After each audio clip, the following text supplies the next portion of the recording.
sering membantu saya berjualan.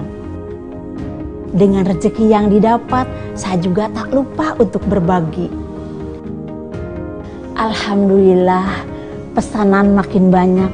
Cuman saya kewalahan karena peralatan dan tenaga kerja yang terbatas. Saya dan Sari mencari informasi di internet. Ternyata untuk mengembangkan usaha, kita bisa memanfaatkan fasilitas pembiayaan syariah dalam menambah permodalan.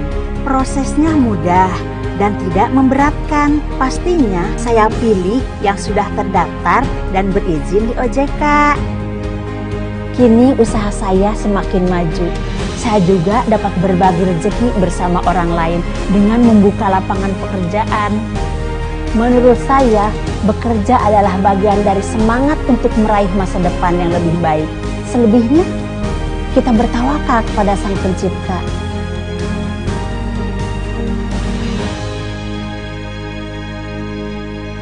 Sikapi uang dengan bijak.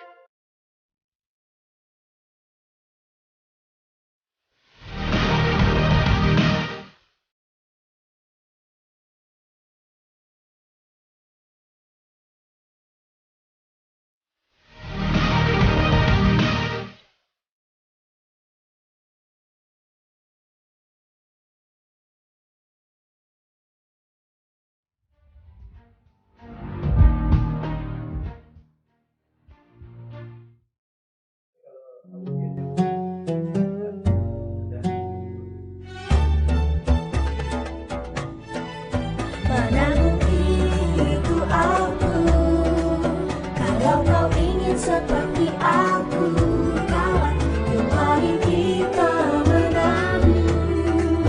Menabung di simpel aja. Ayo, yo rajin menabung Di simpel, simpel yang syariah. Menabung pasti untung di simpel, simpel yang belajar. Yuk mulai sisihkan uang jajan, simpan di tabungan untuk rencana masa depan. Nabung di simpan, simpan, simpan, simpanan pelajar.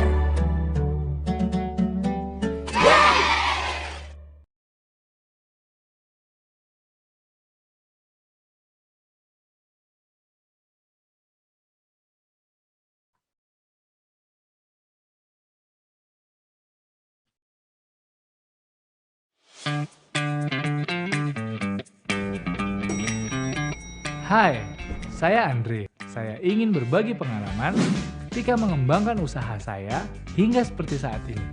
Tepatnya, ketika 5 tahun lalu usaha saya berjalan, saya butuh ekspansi. Pada saat itu, saya belum punya modal yang cukup. Hingga akhirnya, saya bertemu dengan sahabat saya. Namanya Dina. Bukan dia. Kalau ini, barista di coffee shop langganan saya. Siap. Nah, ini dia. Namanya Dina. Dia berhasil mengembangkan usahanya. Kali itu, Dina mau berbagi kunci suksesnya kepada saya. Assalamualaikum. Waalaikumsalam. Masya Allah. Mas, aku pesan mineral water ya. Siap, Mbak. Mau pakai gula? Oh iya, mineral water nggak pakai gula. Ada-ada aja mas ya. Dre, muka kamu kusut banget. Kenapa sih? Iya nih, perusahaanku tuh lagi butuh modal tambahan. Mana angkanya gede pula. Padahal proyek lagi bagus-bagusnya. Coba kamu pakai sukuk deh. Susuk? Kok susuk sih? Sukuk. S-U-K-U-K. Instrumen pasar modal yang memungkinkan perusahaan dapat pendanaan sesuai dengan kebutuhan. Lagi pula, jangka waktu pengembaliannya juga cukup panjang loh, Dre. Mau jumlahnya sedikit atau banyak, bisa aja. Oh ya? Jadi sukuk bisa memenuhi kebutuhan ekspansi perusahaanku dong? Bisa banget. Setiap usaha kan perlu modal untuk kembangin usaha. Nah, sukuk ini pengembalian pokoknya ada di akhir periode sukuk. Jadi, kamu bisa bebas menggunakan dana sukuk secara optimal untuk ekspansi usaha kamu. Wow, ini hal yang menarik sekali buat para pengusaha. Tapi aku jadi penasaran, apa sih kelebihan sukuk ini? Dengan kita nerbitin sukuk, kita punya basis investor yang lebih luas. Sukuk bisa dibeli semua kalangan, seperti bank syariah, asuransi syariah, reksadana syariah, bahkan bank dan lembaga konvensional lainnya juga bisa beli sukuk. Ini sih mbak, ini mineral waternya tanpa gula. Kan mbaknya udah manis-manis gula. Makasih mas, mineral waternya nggak pakai gula. Wah, menarik juga nih. Terus apa syarat utama untuk nerbitin sukuk? Oke, aku jelasin secara sederhana ya, Andre. Syarat untuk dapat nerbitin sukuk, perusahaan harus ada yang namanya underlying asset. Aset ini nantinya dijadikan sebagai dasar perhitungan imbal hasil kepada investor. Selain itu, penggunaan dananya juga harus sesuai dengan prinsip syariah. Underlying asset itu bentuknya seperti apa ya? Macem-macem, bisa menyesuaikan kondisi perusahaan. Dan gak ribet kok, kan kamu bakal dibantu tim ahli syariah. Apa sih kelebihan lain dari sukuk? Selain basis investor yang luas dan pengembalian dana di akhir periode. Dengan nerbitin sukuk, ada keringanan biaya pendaftaran loh. Dan sukuk bisa ditawarkan secara berkelanjutan sampai dengan 3 tahun. Sih, tunggu apa lagi? Gak ada lagi hambatan untuk ngembangin usaha kamu kan? Udah deh, biar lebih jelas, ngobrol aja sama underwriternya. Pastikan yang dapat izin dari OJK ya. Ya, benar juga kata Dina waktu itu. Saya langsung konsultasi dengan underwriter, hingga akhirnya saya memutuskan menerbitkan sukuk. Sekarang usaha saya sudah berkembang. Ternyata banyak juga loh perusahaan yang sudah menerbitkan sukuk.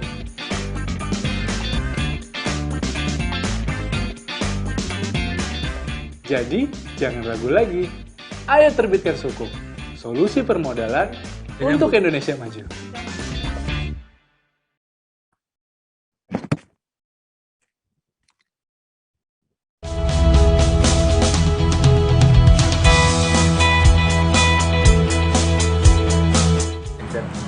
Assalamualaikum warahmatullahi wabarakatuh. Saya Adrian Maulana ingin mengajak seluruh saudara-saudaraku semua, khususnya umat muslim, untuk kita menggunakan bank syariah. Teman-teman bisa menabung, teman-teman bisa bermitra dengan bank syariah. Nah, jadi dengan sistem syariah ini, insya Allah kan hidup kita juga akan lebih berkah, karena kita tahu bahwa Allah ini menghalalkan jual beli, namun mengharamkan riba. Dan kita tahu bahwa dosa riba, Masya Allah, itu luar biasa. Jadi kenapa kita ragu untuk bisa mengedepankan syariah dalam kehidupan kita? Kita harus bangga justru menerapkan syariat dalam kehidupan kita sehari-hari, ya. Dengan syariah harapannya kan kehidupan kita akan menjadi lebih berkah.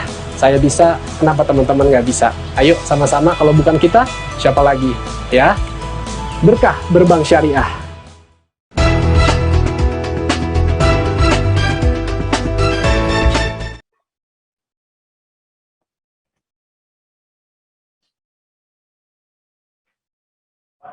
Ya.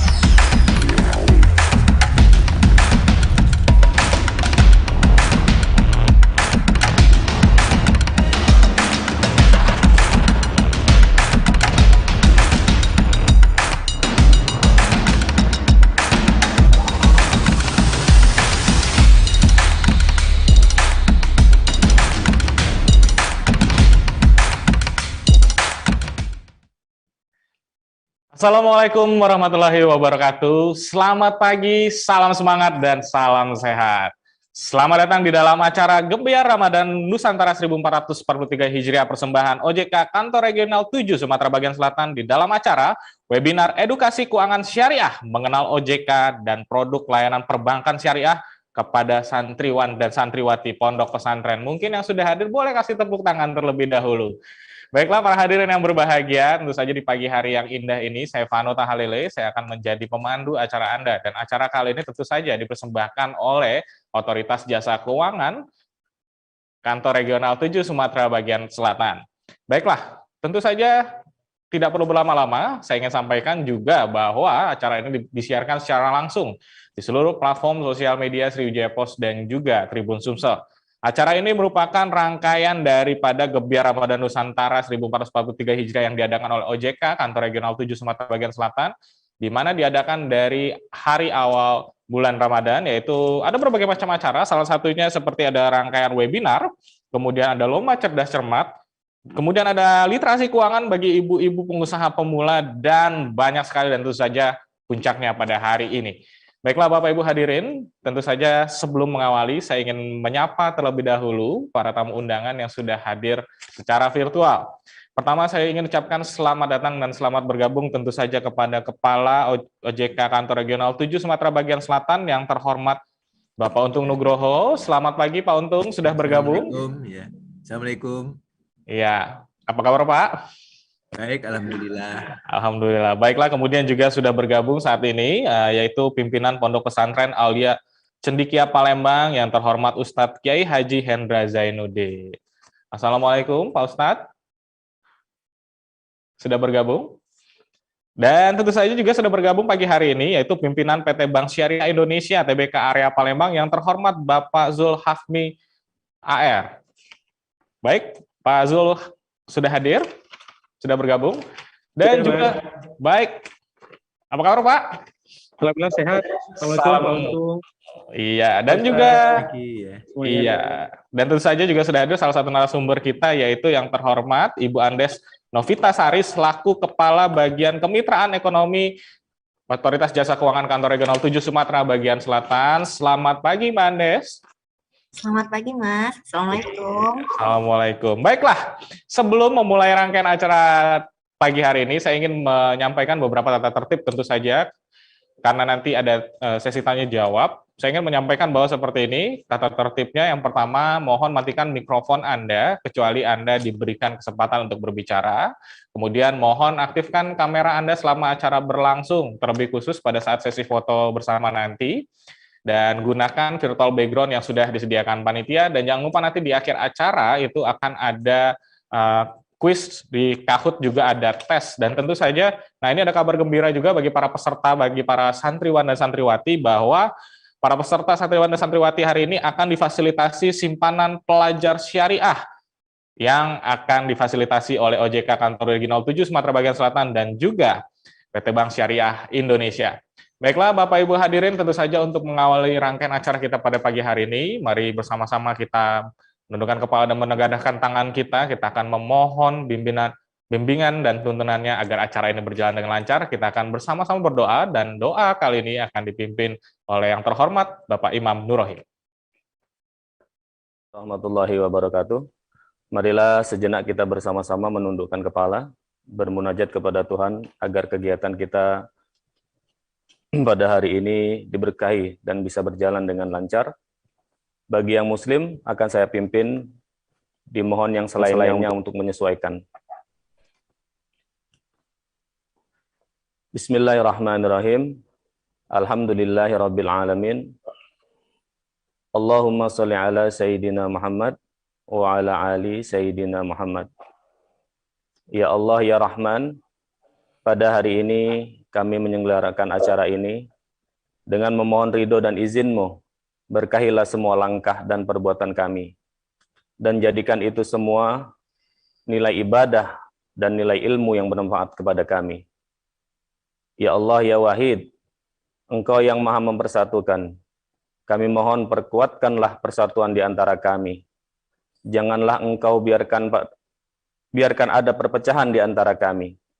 Kami ingin kuat dalam persatuan itu, agar lebih bermanfaat untuk agama, negara, dan bangsa ini. Ya Allah, ya Ghafar, Engkau yang maha pengampun, atas segala dosa, ampunilah dosa kami, dosa orang tua kami, dosa para pemimpin kami, dosa para pejuang kami, dan dosa-dosa pendahulu kami. Tempatkanlah kami dan mereka semua ini dalam lindungan dan rahmat serta ampunan-Mu. Ya Allah ya Mujib, Engkau yang maha mengabulkan doa, perkenankanlah doa dan permohonan kami. Rabbana atina fid dunya hasanah, wa fil akhirati hasanah, wa qina azabannar. Subhana rabbika rabbil izzati amma yasifun, Wassalamun ala mursalin. Walhamdulillahi rabbil alamin. Wassalamualaikum warahmatullahi wabarakatuh.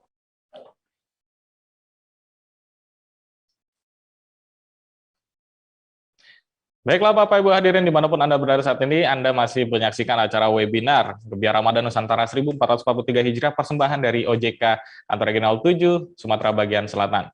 Baiklah, baru saja kita berdoa dan untuk mengawali acara webinar kali ini, kita akan bersama-sama mendengarkan sambutan. Sambutan pertama akan disampaikan oleh pimpinan Pondok Pesantren Aulia Cendikia Palembang, yaitu yang terhormat Ustadz Kiai Haji Hendra Zainuddin Al-Qadiri. Kami persilakan.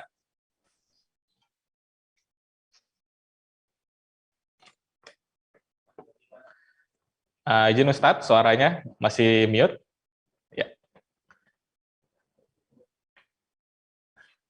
Maaf Pak Ustadz, suaranya belum terdengar di studio. Masih di mute sepertinya. Ya, masih belum terdengar. Mungkin Zoom di sananya sudah di unmute, sepertinya masih termute. Sudah? Oh, mic-nya, sepertinya mic-nya yang sudah di-unmute. Kayaknya mikrofonnya mungkin yang sedikit bermasalah. Mohon maaf. Iya. Di studio masih belum terdengar. Iya. Iya, sudah. Baik, Pak Ustadz. Silakan. Assalamualaikum warahmatullahi wabarakatuh. Waalaikumsalam warahmatullahi wabarakatuh. Alhamdulillahirabbil alamin. Salatu Ya, Pak Ustadz, sepertinya ada gangguan lagi. Mohon maaf, hilang lagi suaranya dan mungkin agak sedikit mendekat ke arah mikrofon ya. Mungkin bisa dibantu terlebih dahulu. Ya, kami mohon maaf kepada para hadirin, ada sedikit gangguan teknis.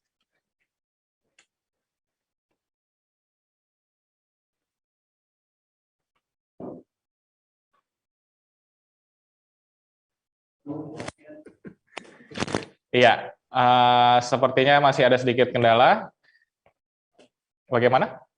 Oh ya, berhubung ada sedikit kendala teknis, nanti sambutan dari Pak Ustadz Kiai Haji Hendra Zainuddin Al-Qadiri akan disampaikan berikutnya, karena memang ada sedikit kendala teknis, dan langsung saja kita dengarkan sambutan berikutnya yang akan disampaikan oleh pimpinan PT Bank Syariah Indonesia Tbk Area Palembang yang terhormat Bapak Zulfahmi AR. Kami persilakan. Bismillahirrahmanirrahim. Assalamualaikum warahmatullahi wabarakatuh. Waalaikumsalam warahmatullahi wabarakatuh. Alhamdulillah. Alhamdulillazi arsala rasulahu bil huda wa dinil haq liyuzhirahu 'ala dini wa kafa billahi syahida. Asyhadu an la ilaha illallah wa asyhadu anna Muhammadan abduhu wa rasuluh. Amma ba'du. Yang sama-sama kita hormati Bapak Untung, Kepala OJK Palembang, Pak Ustadz Kiai Haji Hendra Zainuddin, Bapak-bapak, ibu-ibu yang tidak bisa kami sebutkan satu persatu yang hadir dalam forum webinar pada pagi hari ini. Recording in progress. Pertama-tama, mari kita sama-sama panjatkan puji dan syukur kita kepada Allah Subhanahu wa taala atas segala nikmat dan rahmat yang diberikan kepada kita semuanya, terutama nikmat sehat dan nikmat kesempatan, sehingga kita bisa tetap melakukan aktivitas, terutama ya pagi ini kita bisa ikut dalam kegiatan webinar pagi ini. Bapak Ibu sekalian, tentu kami dari Bank Syariah Indonesia mengucapkan terima kasih banyak atas kesempatan yang diberikan kepada kami untuk bisa bersilaturahmi, untuk bisa berbagi dengan Bapak Ibu sekalian, dengan adik sekalian terkait dengan edukasi keuangan syariah, khususnya untuk perbankan syariah yang akan kami sampaikan nanti.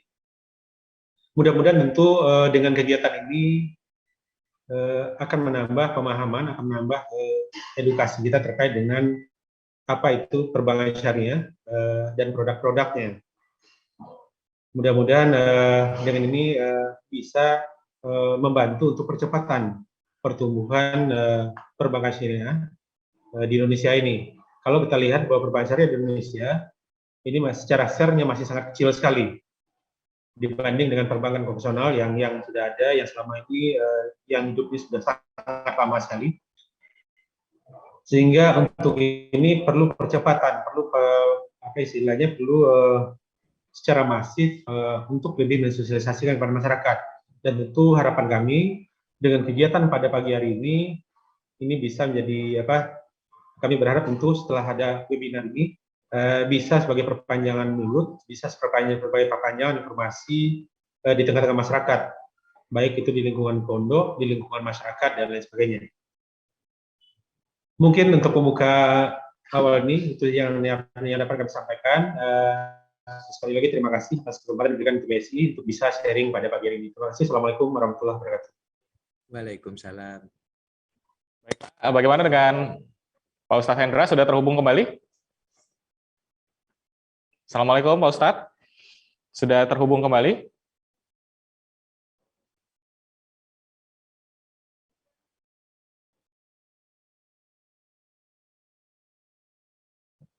Ya, sepertinya masih ada sedikit kendala teknis. Dan tentu saja sembari menunggu sambungan dengan Ustadz Hendra Zainuddin, tentu saja kami ingatkan bahwa setiap peserta, khususnya santriwan dan santriwati hari ini, itu akan difasilitasi pembukaan rekening simpanan pelajar syariah, yang dalam hal ini akan difasilitasi oleh OJK Kantor Regional 7 Sumatera Bagian Selatan dan juga bekerjasama dengan PT Bank Syariah Indonesia Area Palembang. Dan tentu saja acara kali ini, ya, sudah terhubung dengan Ustadz Hendra Zainuddin. Assalamualaikum. Waalaikumsalam. Ya, sudah. Baiklah, kita akan mendengarkan sambutan oleh pimpinan Pondok Pesantren Aulia Cendika Palembang yang terhormat Ustadz Kiai Haji Hendra Zainuddin Al-Qadiri. Kami persilakan.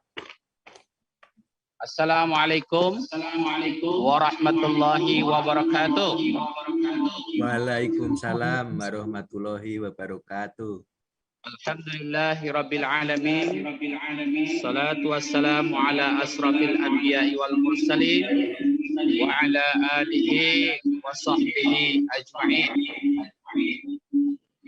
Yang kami hormati Bapak Untung Nugroho, Kepala OJK Regional 7 Sumatera Bagian Selatan.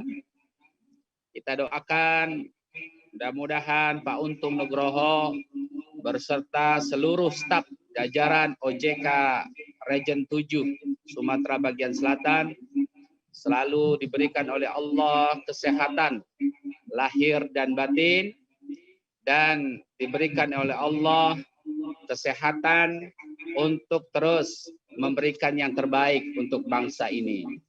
Al-Fatihah. A'udzubillah. Alhamdulillahirabbil alamin. Iyyaka na'budu wa iyyaka nasta'in. Shiratal ladzina.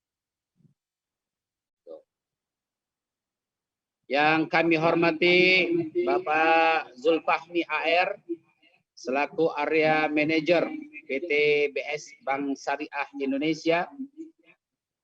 Terima kasih atas segalanya yang dilakukan oleh BSI dan OJK hari ini untuk santri Sumatera Selatan.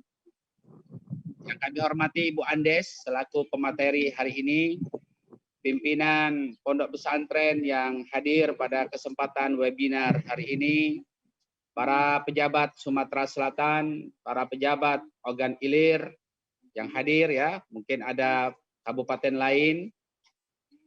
Dalam hal ini kami pertama sekali mengucapkan terima kasih kepada OJK yang sudah membuat acara ini, yang membuat santri-santri insya Allah akan melek tentang keuangan, tentang perbankan syariah yang ada di negara kita.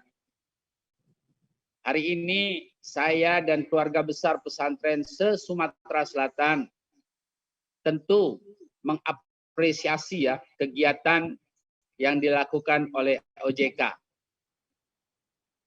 Edukasi keuangan syariah, mengenal OJK dan produk layanan perbankan syariah kepada santri pondok pesantren. Saya yakin dan kita semua berharap bahwa santri-santri inilah yang akan memberi warna yang lebih baik pada tahun-tahun yang akan datang untuk kejayaan Islam dan kesejahteraan bangsa Indonesia. Kami juga berterima kasih atas nama santri Indonesia, santri Sumatera Selatan, kepada Bank Syariah Indonesia yang sudah memberikan buku tabungan untuk mereka belajar menabung, dan mudah-mudahan tidak hanya dengan pesantren yang hari ini ikut, tapi mudah-mudahan nanti bisa datangi bersilaturahmi kepada pesantren-pesantren yang ada di Provinsi Sumatera Selatan. Perlu sedikit saya infokan bahwa di Provinsi Sumatera Selatan ini ada kurang lebih 400 pondok pesantren. Dan untuk di Kota Palembang ada kurang lebih 42 pondok pesantren. Ketika pondok pesantren ini dijadikan tempat untuk edukasi dan pembukaan rekening tabungan pelajar, saya kira itu sesuatu yang luar biasa untuk Bank Syariah itu sendiri maupun untuk para santri yang ada di Kota Palembang dan Sumatera Selatan. Harapan kami ke depan bahwa kegiatan ini terus berlangsung dan terus berlanjut. Tidak saja melalui webinar, dan insya Allah dalam waktu dekat kita akan mengakhiri pandemi ini. Kita bisa tatap muka, bisa bertemu langsung dan berdialog langsung dengan pengelola pesantren dan santri-santri se-Sumatera Selatan. Harapan kami, mudah-mudahan OJK selalu memberikan yang terbaik untuk bangsa ini, wabil khusus kepada santri pesantren yang ada di Palembang dan Sumatera Selatan. Aulia Cendekia dan Nurul Huda itu adalah pesantren yang selalu diperhatikan oleh OJK dalam hal bank wakaf mikro. Dan alhamdulillah, perlu kami sentil sedikit Pak, bahwa BWM yang ada di Sumatera Selatan di dua ini sangat-sangat membantu usaha kecil yang ada di sekitar pesantren. Terakhir, kami mohon maaf kalau seandainya ada beberapa hal yang kurang berkenan pada kesempatan kali ini, dan saya dan keluarga besar Aulia Cendekia dan pesantren se-Sumatera Selatan insya Allah akan mensupport selalu apa yang dilakukan oleh OJK untuk edukasi bagi santri Indonesia, bagi santri Sumatera Selatan, dan santri Kota Palembang. Terima kasih. Assalamualaikum warahmatullahi wabarakatuh. Waalaikumsalam warahmatullahi wabarakatuh. Baik, baru saja kita mendengarkan sambutan dari pimpinan Pondok Pesantren Aulia Cendekia, yaitu Kiai Haji Handa Zainuddin. Baiklah, kita akan segera saja melanjutkan ke rangkaian acara berikutnya. Kita akan bersama-sama mendengarkan keynote speech hari ini dan pembukaan yang akan disampaikan oleh Kepala OJK Regional 7 Sumatera Bagian Selatan yang terhormat Bapak Untung Nugroho. Kami persilakan. Bismillahirrahmanirrahim. Assalamualaikum warahmatullahi wabarakatuh. Waalaikumsalam. Yang saya hormati pimpinan PT Bank Syariah Indonesia area Palembang, Bapak Zulfahmi AR, beserta jajaran yang hadir di webinar ini, mungkin para kepala cabang dan pimpinan kantor yang lain yang hadir. Kemudian yang saya hormati pimpinan Pondok Pesantren Aulia Insan Cendekia, Ustadz Kiai Haji Hendra Zainuddin, beserta santriwan santriwati yang dari Pondok Pesantren Aulia Insan Cendekia yang terlihat di layar ini secara bersama-sama menghadiri acara ini di aula. Kemudian yang kami hormati juga pimpinan Pondok Pesantren Nurul Huda, Ustadz Dr. Andes Haji Muhammad Tasdik. Tadi yang dari Nurul Huda koneksinya agak belakangan ya. Mudah-mudahan ini sudah bisa komunikasi dengan kita. Kemudian beserta santriwan santriwati di Nurul Huda ya yang ikut bergabung, dan juga yang kami hormati Bapak Ibu yang dari instansi yang hadir, yang berkenan hadir acara ini. Saya mengucapkan terima kasih sekali atas waktunya, dan tentu saja kepada Tribun ini ya, Tribun Sri Poku yang menjadi acara ini. Kami pertama kali ingin mengucapkan puji syukur, kita panjatkan kehadirat Allah Subhanahu wa Ta'ala, Tuhan yang Maha Kuasa, karena atas rahmat-Nya pagi ini kami bisa bertemu dengan Ustadz, dengan Bank Syariah Mandiri, dan dengan santriwan-santriwati ya, semua yang sangat kami banggakan dan kami cintai. Pada acara sosialisasi tentang edukasi keuangan syariah, mengenal OJK, dan juga layanan perbankan syariah kepada santriwan-santriwati Pondok Pesantren. Sholawat serta salam selalu tercurahkan kepada Nabi Muhammad Shallallahu Alaihi Wasallam, dan semoga kita semua mendapatkan syafaat di hari akhir. Amin.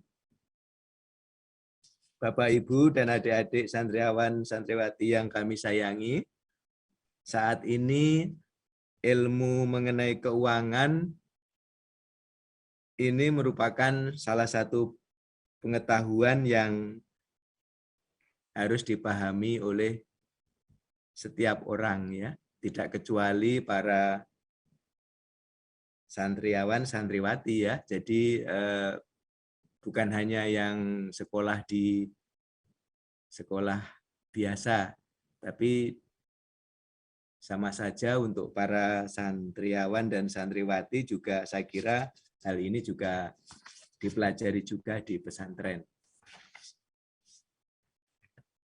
Karena pada data OJK di Sumatera Selatan ini, menurut survei yang kita punya terakhir, ini pengetahuan masyarakat Sumatera Selatan terhadap keuangan syariah itu baru 15,9%. Jadi artinya setiap 100 orang di Provinsi Sumatera Selatan itu baru 15 yang memahami produk-produk jasa keuangan syariah. Mungkin 15 ini ya yang ada di kota Palembang gitu ya, yang di luar kota mungkin lebih sedikit lagi. Sedangkan yang menggunakan jasa keuangan syariah itu kalau atau sebutnya inklusi ya, secara kerennya itu baru 14%, jadi lebih sedikit. Jadi di antara 100 orang yang menggunakan jasa keuangan syariah baru 14. Nah ini yang dengan sedikitnya penggunaan jasa keuangan syariah ini, otoritas jasa keuangan terus melakukan edukasi seperti hari ini yang kita lakukan kepada masyarakat, khususnya kepada para pelajar, termasuk santriawan santriwati, supaya nanti setelah dewasa sudah memahami produk dan layanan keuangan syariah untuk kebutuhan sehari-hari. Jadi kalau sejak kecil sudah menggunakan layanan syariah, tabungan syariah, diharapkan nanti sampai dewasa terus menggunakan, seperti itu kira-kira.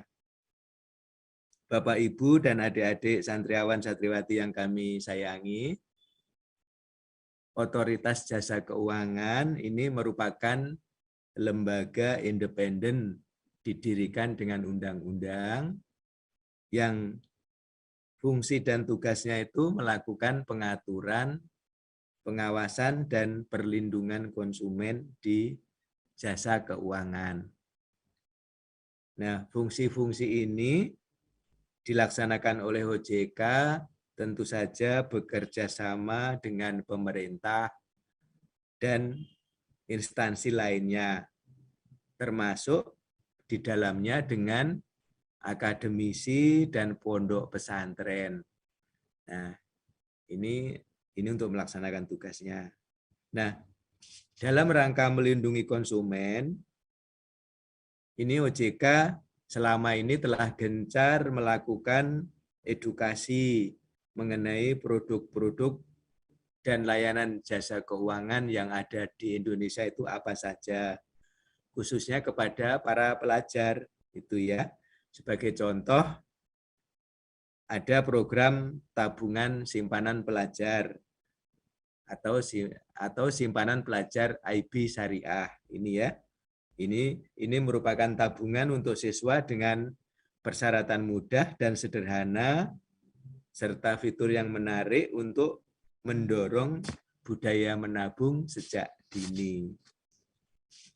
Nah, ini selain kegiatan itu, OJK juga aktif melaksanakan kampanye nasional Aku Cinta Keuangan Syariah sebagai suatu gerakan yang bertujuan mendorong kesadaran masyarakat untuk memahami dan mencintai produk dan aktivitas keuangan syariah.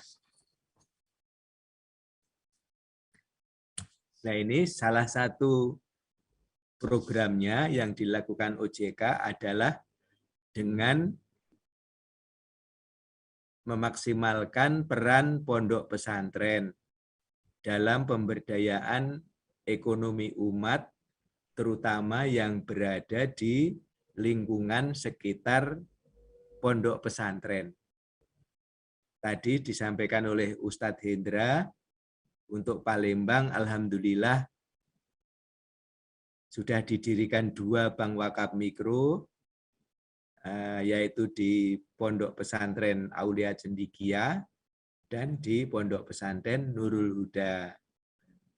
Bank wakaf mikro ini merupakan sarana untuk pemberdayaan ekonomi umat di seputar pondok pesantren.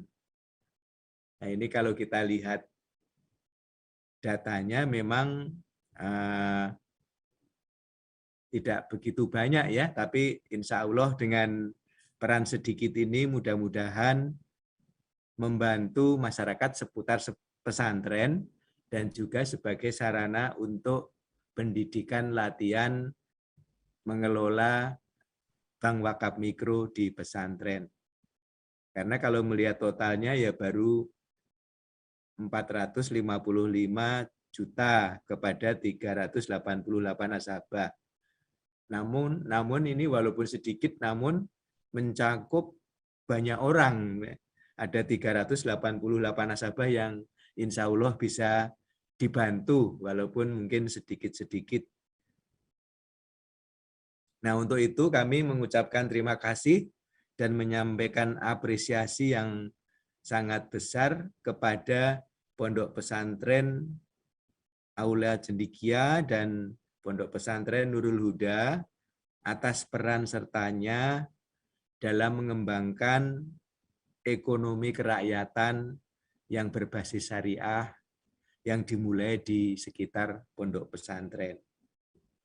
Bapak, Ibu, dan adik-adik santriawan santriwati yang kami banggakan, kegiatan yang dilaksanakan hari ini merupakan puncak dari rangkaian kegiatan Gebyar Safari Ramadan yang dilaksanakan oleh OJK dalam menyemarakkan bulan suci Ramadan.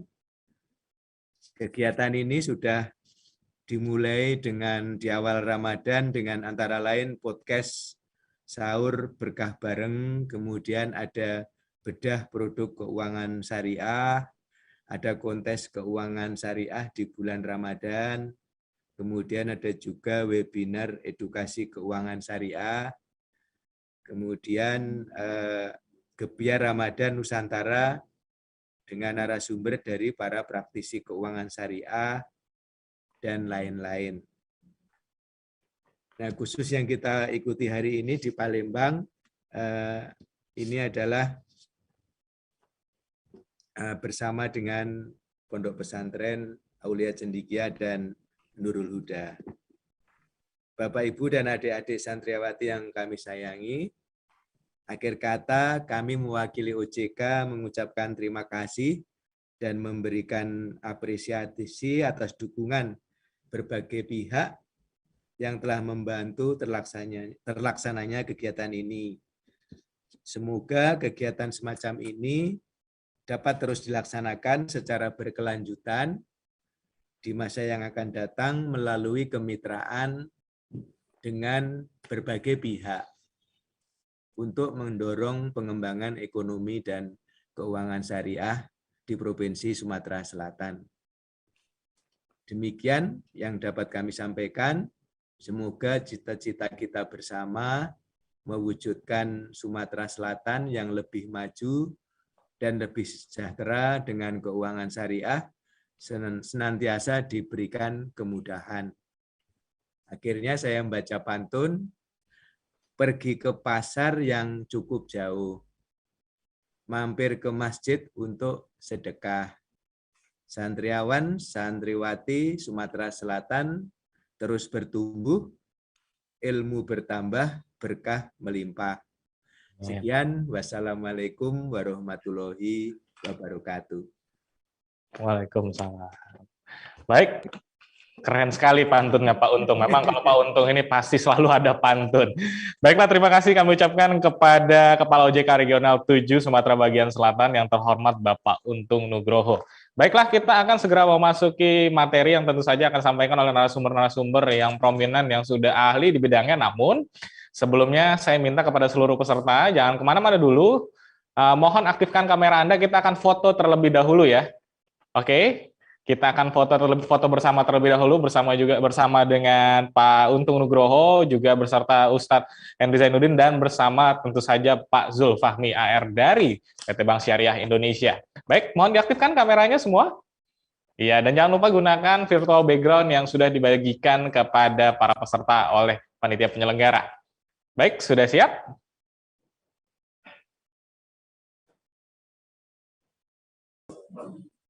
Oke, silakan di-capture. Saya hitung sampai 3, nanti akan di-capture. Mohon yang kameranya belum aktif, diaktifkan terlebih dahulu, karena kita akan sesi foto tersebelum kita memulai materi yang pertama. Saya hitung sampai 3, 1, 2, 3. Oke, sudah? Saya hitungkan lagi, 1, 2, 3. Satu kali lagi, 1, 2, 3. Masih ada satu kali lagi ya? Oke, satu lagi, 1, 2, 3. Oke, baiklah para hadirin yang berbahagia, mungkin kasih tepuk tangan dulu dong buat kita semua yang sudah hadir pada pagi hari ini. Baiklah, kita akan langsung menuju ke pemateri pertama, namun sebelumnya saya ingin sampaikan terlebih dahulu bagi para peserta, baik yang menyaksikan secara langsung via live streaming di Sriwijaya Pos dan Tribun Sumsel, maupun yang hadir langsung melalui ruangan virtual Zoom. Jika memiliki pertanyaan, silakan tulis di kolom chat, dan nanti pertanyaan akan kita bacakan. Mungkin akan kita pilih, tolong format pertanyaannya sebut nama dan pertanyaan ditujukan kepada siapa. Dan juga mohon perhatikan dari awal hingga akhir setiap materi yang disampaikan narasumber, karena nanti di akhir acara akan ada post-test dan juga kuis. Nah, khususnya kuis Kahoot nanti ini akan ada hadiah yang sangat menarik dari OJK Kantor Regional 7 Sumatera Bagian Selatan. Baiklah, tanpa perlu berlama-lama, kita akan segera memasuki materi pertama. Materi pertama ini yaitu materi pengenalan OJK dan waspada investasi ilegal yang akan disampaikan oleh Kepala Bagian Kemitraan Ekonomi OJK Kantor Regional 7 Sumatera Bagian Selatan yang terhormat Ibu Andes Novitasari. Baiklah, langsung saja. Bu Andes sudah terhubung? Apakah suara saya terdengar cukup jelas, Mas? Sangat jelas. Alhamdulillah. Baik. Ya. Izin saya sebelum mulai materi, Ini saya bisa dijadikan co-host untuk share screen? Oh ya, sebentar. Oke, baik.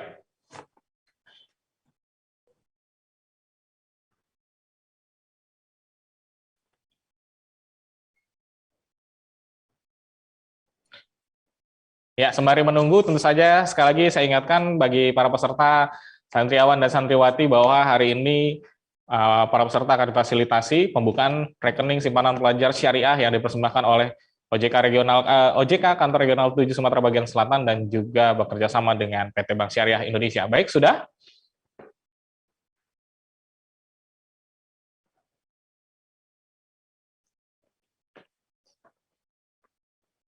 Oke.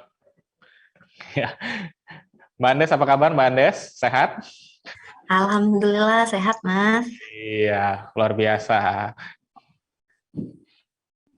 Sahur apa tadi pagi Mbak Andes?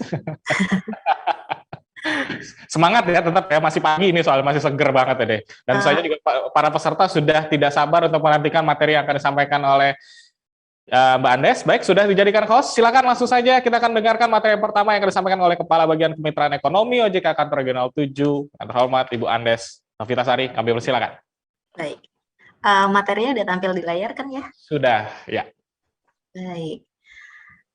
Assalamualaikum warahmatullahi wabarakatuh. Waalaikumsalam warahmatullahi wabarakatuh. Baik. Selamat pagi Pak Untung Nugroho yang saya hormati. Selamat pagi, Assalamualaikum Ustadz Hendra. Semoga selalu sehat. Di sini juga saya lihat ada Ustadz Holil dari Ponpes Nurul Huda. Assalamualaikum Ustadz, apa kabarnya? Dari jajaran BSI. Izin pagi hari ini saya duluan menyampaikan materi. Sebenarnya bukan menyampaikan materi ya. Ini bercerita kepada adik-adik santriwan santriwati. Pertama-tama saya mau mendengar dulu ini adik-adik santriwan santriwati dari Ponpes Nurul Huda ataupun dari Ponpes Aulia Cendekia. Assalamualaikum.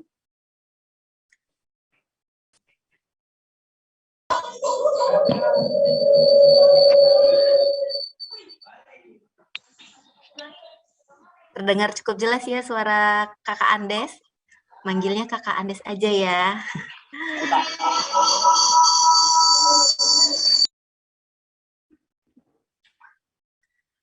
Baik. Ini saya terus terang agak cukup deg-degan karena berbicara di depan adik-adik, cerita tentang OJK ini apa. Jadi saya seperti orang yang mau PDKT ke adik-adik semua, ke santriwan-santriwati, calon ustadz ustazah, calon hafiz hafizah. Ini saya harus kenalan OJK ini apa gitu ya untuk adik-adik. Tapi kalau tadi MC-nya bilang ini akan ada hadiah di akhir materi atau akan ada hadiahnya setelah sesi tanya jawab. Tapi dalam kesempatan kali ini tadi saya udah izin ini sama panitia, boleh nggak kalau Kakak Andes bagi-bagi hadiahnya pada saat materi, di awal materi, selama materi, atau setelah materi. Ini Kakak Andes mau bagi-bagi THR nih sebelum teman-teman, sebelum adik-adik ini pulang ke rumah ya. Ini mungkin sebentar lagi libur nih. Oke, ini biar semangat Kakak Andes langsung kasih beberapa pertanyaan. Satu buat Nurul Huda, satu buat Aulia Cendekia. Nanti Ustadz, Ustazah, Bapak Ibu Guru mohon dibantu ya. Yang pertama, adik-adik, santriwan-santriwati yang saya sayangi, yang Kakak Andes cintai, ada yang tahu nggak tentang Otoritas Jasa Keuangan? OJK itu apa sih? Gitu. Atau simpelnya, OJK itu kantornya di mana sih? Ini buat yang Nurul Huda dulu. Boleh dijawab? Langsung ditunjuk aja satu pesertanya.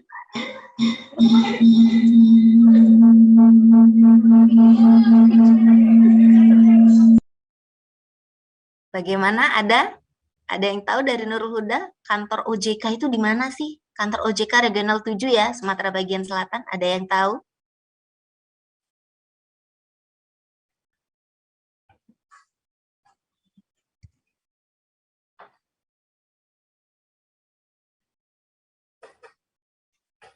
Mbak, ada.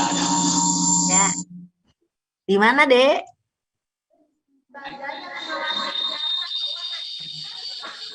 Di mana? Ayo.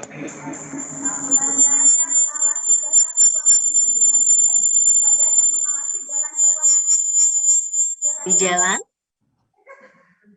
Badan yang mengawasi jalannya keuangan. Kantornya di mana? Kantornya di mana? Kantor OJK-nya di mana? Apa? Di mana? Di Palembang. Nama jalannya tahu nggak?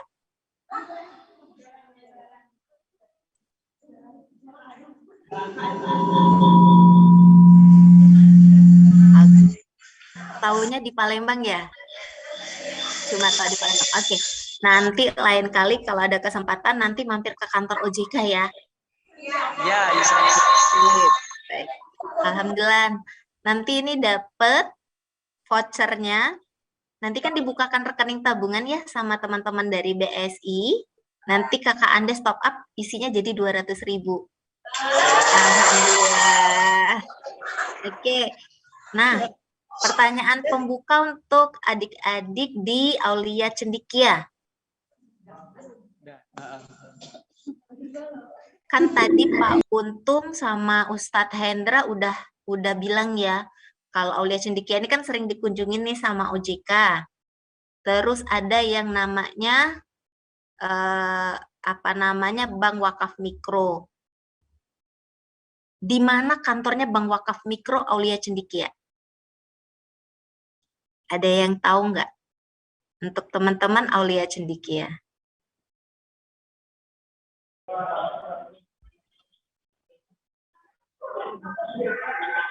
Berdiri, Nadira. Ya, berdiri.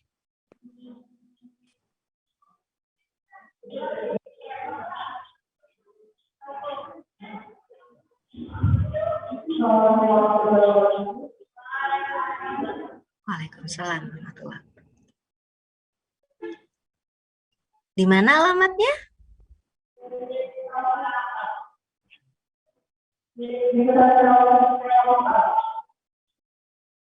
Mohon maaf ini suaranya belum jelas. Mohon dibantu, Ustadz.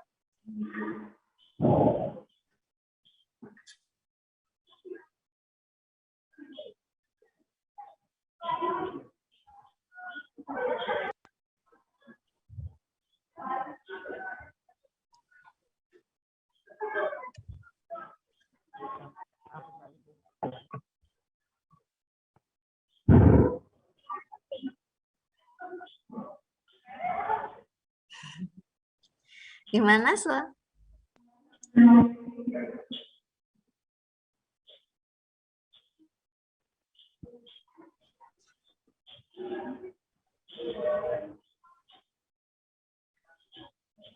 Oh, suaranya belum terdengar ya. Kantor Bank Wakaf Mikronya di mana? Kalau kantor Bank Wakaf Mikro, apa nama kantor Bank Wakaf Mikronya?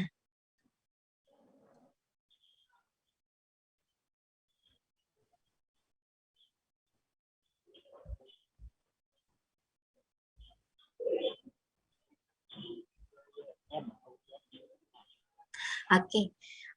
Ini karena suaranya tidak begitu terdengar cukup jelas, nanti izin Ustadz, saya yakin dari santri Aulia Cendikia ini pasti tahu di mana kantor Bank Wakaf Mikronya, nama Bank Wakaf Mikronya juga pasti tahu.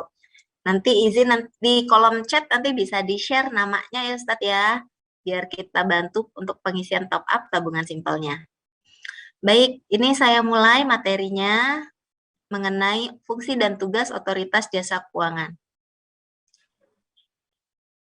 Tadi dari adik yang di Ponpes Nurul Huda kan sudah menyampaikan, OJK ini adalah lembaga yang mengawasi jasa keuangan. Ya, betul. Jadi, ringkasnya sih benar, OJK itu mengawasi jasa keuangan. Tapi mengawasi jasa keuangannya itu yang bagaimana, terus dia sebenarnya lembaga apa gitu kan ya. Nah, di sini Kak Anies mau jelaskan sama adik-adik. Kalau OJK itu fungsi tugasnya itu sebenarnya sudah lama ada. Tapi kalau secara undang-undang dia baru berdiri tahun 2011. Kalau 2011 ini berarti 2022, berarti sebenarnya umurnya baru 10 tahun lebih. Tahun ini baru menjelang 11 tahun.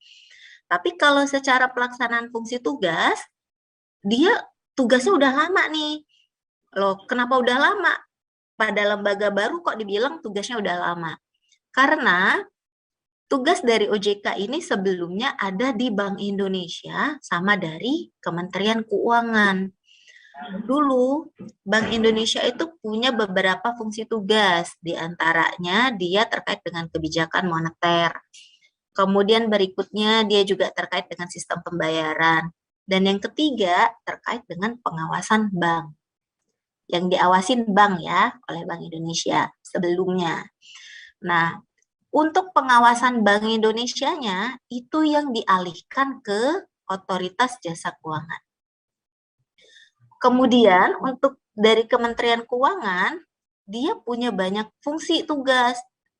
Ada yang namanya Dirjen Pajak. Nah, itu yang tugasnya kalau majakin-majakin itu, kalau yang punya ada crazy rich itu pamer-pamer harta itu biasanya langsung ditelusuri itu sama teman-teman Dirjen Pajak.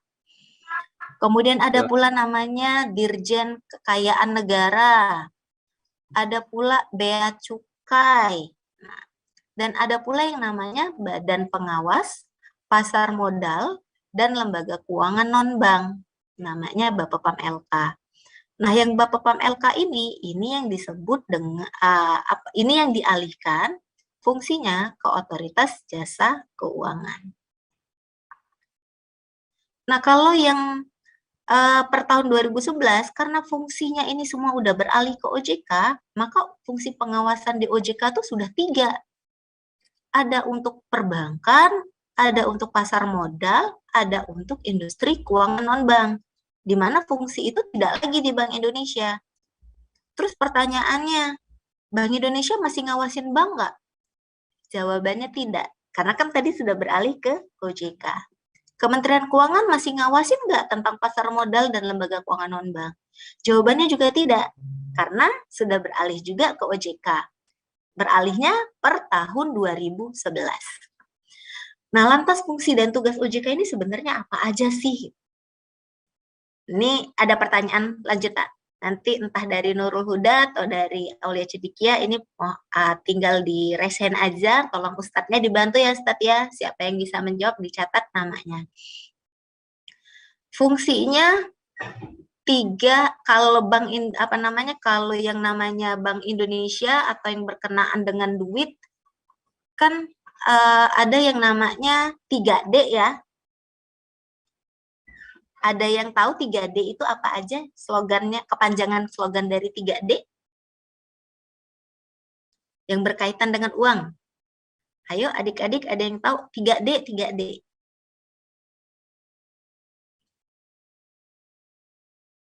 Dari Aulia Cendikia ada yang tahu slogan terkait dengan uang, dengan slogan 3D? Kak Andes hitung sampai 3 ya, atau Kak Andes kasih clue. Kalau uang itu, untuk melihat keasliannya, dia pakai caranya apa? 3D. Yang pertama Oke, dari Nurul Huda, boleh? Ayo.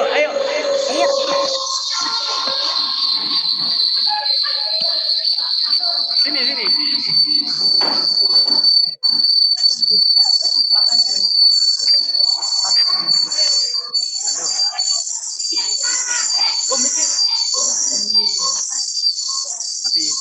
Ayo. Boleh, apa? Betul sekali. Dilihat, diraba, diterawang. Ya. Nah, jadi kalau Bank Indonesia itu kan dia berkaitan dengan uang ya. Nah, edukasinya kepada masyarakat agar terjaga keaslian uangnya itu dengan cara dilihat, diraba, diterawang. Nah, kalau OJK fungsinya ada 3M. Apa itu 3M?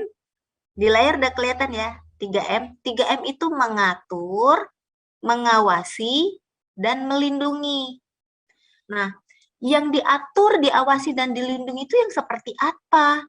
Nah, yang diatur, yang diawasi, yang dilindungi ini adalah lembaga jasa keuangan beserta pihak-pihak yang menggunakan produk dan layanan jasa keuangan. Wah, ribet ya, produk dan layanan jasa keuangan itu apa aja? Nanti Kakak Andes jelaskan di slide berikutnya.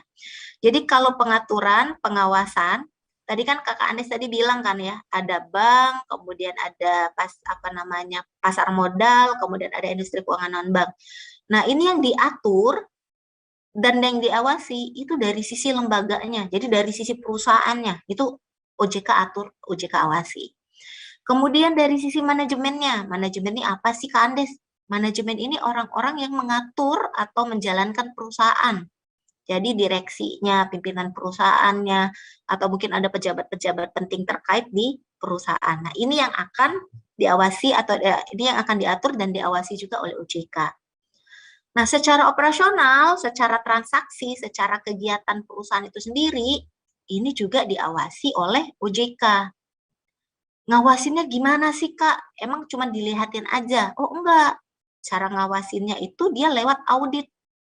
Jadi kita audit, kita meriksa. Kalau adik-adik bingung, mungkin kita kayak kalau KPK polisinya keuangan negara. Jadi kalau ada yang suap-suap itu polisinya KPK ya. Jadi dia diatur kemudian diawasin oleh si KPK. Tapi kalau pelaksanaan keuangan negara oleh pemerintah itu polisinya BPK. Nah, kalau sektor jasa keuangan, polisinya itu ya OJK. Nah, jadi kita yang ngatur, kita ngawasin, kita meriksa. Kalau ada terjadi pelanggaran, itu kita lakukan yang namanya sanksi. Nah, karena sudah berbicara mengenai sanksi, sebenarnya sanksi itu apa sih, Kak? Sanksi itu adalah salah satu bentuk perlindungannya OJK terhadap konsumen, terhadap si lembaga jasa keuangan itu sendiri. Bagaimana cara perlindungannya? Pertama, kalau ke konsumen itu pertama itu ada yang namanya preventif dari sisi pencegahan. Yang kedua dari sisi represif, yaitu sudah kalau sudah terjadi ya pascanya. Nah, kalau untuk preventif, untuk pencegahan, OJK tuh biasanya melakukan kegiatan edukasi, sosialisasi. Ini sosialisasinya ke masyarakat umum, nggak hanya masyarakat umum, bahkan ke petugas-petugas dari lembaga jasa keuangan juga kita sosialisasi. Kalau ada yang bermasalah, ternyata konsumennya bermasalah, konsumennya punya kendala dengan dari lembaga jasa keuangan, terus dia nggak bisa di follow up nih pengaduannya gitu, maka penanganan pengaduan melalui OJK ini bisa difasilitasi oleh OJK. Jadi kalau bermasalah ya dengan bank, Kak kartu Kak ini saya punya ATM, tapi ATM-nya ini tidak bisa digunakan, atau kok tabungannya tiba-tiba isinya hilang nih Kak saldonya, udah lapor tapi nggak digubris atau tidak ditindaklanjutin.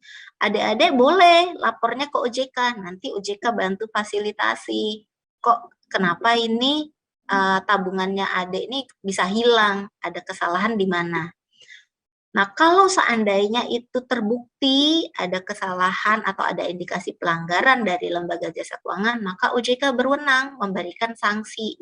Sanksinya bisa sanksi administratif atau mungkin kita proses ke ranah hukum pidana. Nah, untuk lembaga jasa keuangan tadi, kan ada, Kak Andis tadi sebutin ada 3 besar ya.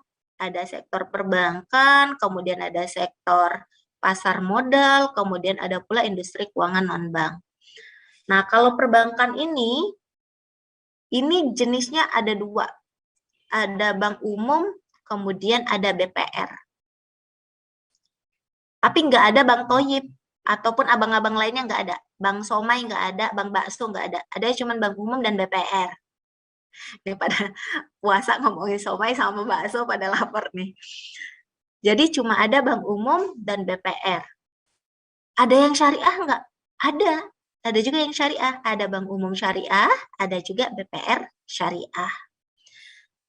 Nah, bank ini mengeluarkan produknya itu ada namanya tabungan. Nanti yang dibukakan hari ini ya sama teman-teman dari BSI.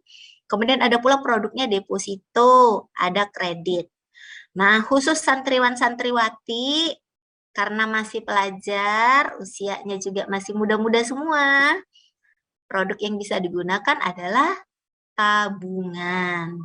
Tuh. Nah, ada pertanyaan nggak mengenai misalnya ada pertanyaan nih, Bu, itu uang yang di bank itu uangnya siapa, Bu? Apakah itu uangnya memang milik bank atau itu uangnya masyarakat? Nah, biar adik-adik tahu, biar nggak bingung ya, uang yang di bank itu bukan uang bank. Itu uangnya masyarakat. Uangnya adik-adik juga. Kenapa? Karena adik-adik masukin uangnya ke dalam tabungan. Tabungannya disimpan sama bank, kemudian dikelola oleh bank. Nanti bank itulah yang ngelola uangnya, itu yang dilempar dalam bentuk kredit atau pinjaman kepada orang lain lagi. Nah, jadi kalau ada yang nanya, bank itu uangnya dari mana? Uangnya dari yang nabung-nabung, uangnya dari kita-kita juga gitu kan ya. Nah, berikutnya ada yang namanya pasar modal. Nah, pasar modal ini secara garis besar ini berkaitan dengan transaksi saham. Mungkin kalau adik-adik yang belum pernah dengar nggak istilah investor? Pernah dengar ya, investor. Kalau investor itu kan, aduh ini pasti orang-orangnya udah berdasi, kemudian ini pakai jas-jas tebal, terus yang aduh konglomerat gitu ya, crazy rich ngomongnya saham. Nah, orang-orang ini yang taruh duit ke perusahaan-perusahaan besar, yang di belakangnya ada TBK ya, PT titik-titik TBK, nah itu dia yang kita yang masyarakat ini bisa taruh uang di sana, kita tanamkan saham. Jadi misalnya, Kak Andes mendiriin perusahaan nih, PT Andes TBK. Terus Kak Andes ini punya rencana aksi untuk membesarkan perusahaan. Misalnya mau ada proyek, mau bangun jalan tol dari Palembang langsung ke Kalimantan misalnya ya. Karena kan ibu kota negara kita nanti kan di Kalimantan ya. Nah, kan butuh modal besar tuh. Nah, Kak Andes kalau pinjem di bank nggak punya agunan terlalu besar. Terus kemudian ada ada jangka waktu juga. Kak Andes nggak mampu nih. Kak Andes mau mintanya langsung ke masyarakat umum saja. Boleh nggak? Boleh. Nah, kalau Kak Andes bilangnya, ayo dong bantu saya tanamkan modal. Nanti saya bagi kepemilikan perusahaan Kak Andes dalam bentuk saham berapa persen kepada orang-orang yang tanam modal. Nah, itu disebut dengan produknya saham. Jadi Kak Andes sharing saham ya, sharing modal namanya. Tapi kalau Kak Andes bilang, utang dong, pinjemin dong, nanti setelah jangka waktunya tiba saya kembalikan beserta bunganya atau beserta bagi hasilnya. Nah, itu disebut dengan obligasi atau suku. Jadi kalau yang syariahnya dia bagi hasil dan namanya suku. Nah, model-model seperti itu yang disebut dengan pasar modal. Nah, ada lagi, ada namanya industri keuangan non-bank. Nah, kalau industri keuangan non-bank ini banyak jenisnya. Ada yang namanya perusahaan pembiayaan. Kalau perusahaan pembiayaan mungkin adik-adik bingung ya. Kalau dengar kata leasing, tahu leasing? Leasing kalau mau motor, mobil, kreditnya, leasingnya di mana gitu kan ya. Nah, itu salah satu jenis atau salah satu kegiatan dari perusahaan pembiayaan. Ada pula yang namanya pergadaian. Adik-adik pasti kalau pulang atau kemana pasti tahu ya, pegadaian. Tapi pergadaian ini ada yang gadai swasta, ada yang gadai persero, yang punyanya pemerintah. Ada yang namanya asuransi, ada perusahaan penjaminan, ada pula namanya dana pensiun, dan ada namanya fintech P2P lending. Nah, fintech P2P lending ini mungkin ada agak begitu kenal. Apa ini fintech P2P lending? Fintech P2P lending ini istilah lainnya pinjol. Ada yang pernah dengar dengan istilah pinjol? Tahu ya, pinjaman online. Nah, itu berada di bawah pengawasannya OJK juga. Pertanyaannya, ini tadi dari Nurul Huda udah dapat 2 ya. Ini saya buat Aulia Cendikia nih. Izin Ustadz yang ada di Aulia Cendikia, ini santriwan-santriwatinya. Sebutkan nama 3 bank yang ada di Palembang. Ayo, boleh maju ke depan. 3 bank.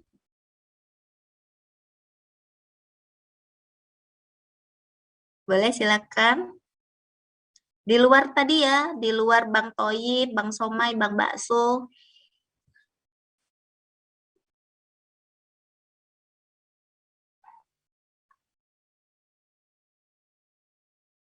Silakan, masih mute.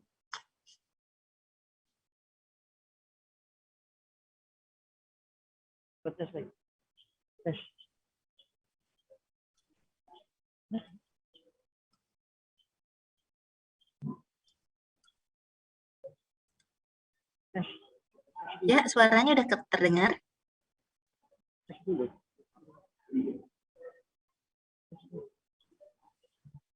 Ya udah enak.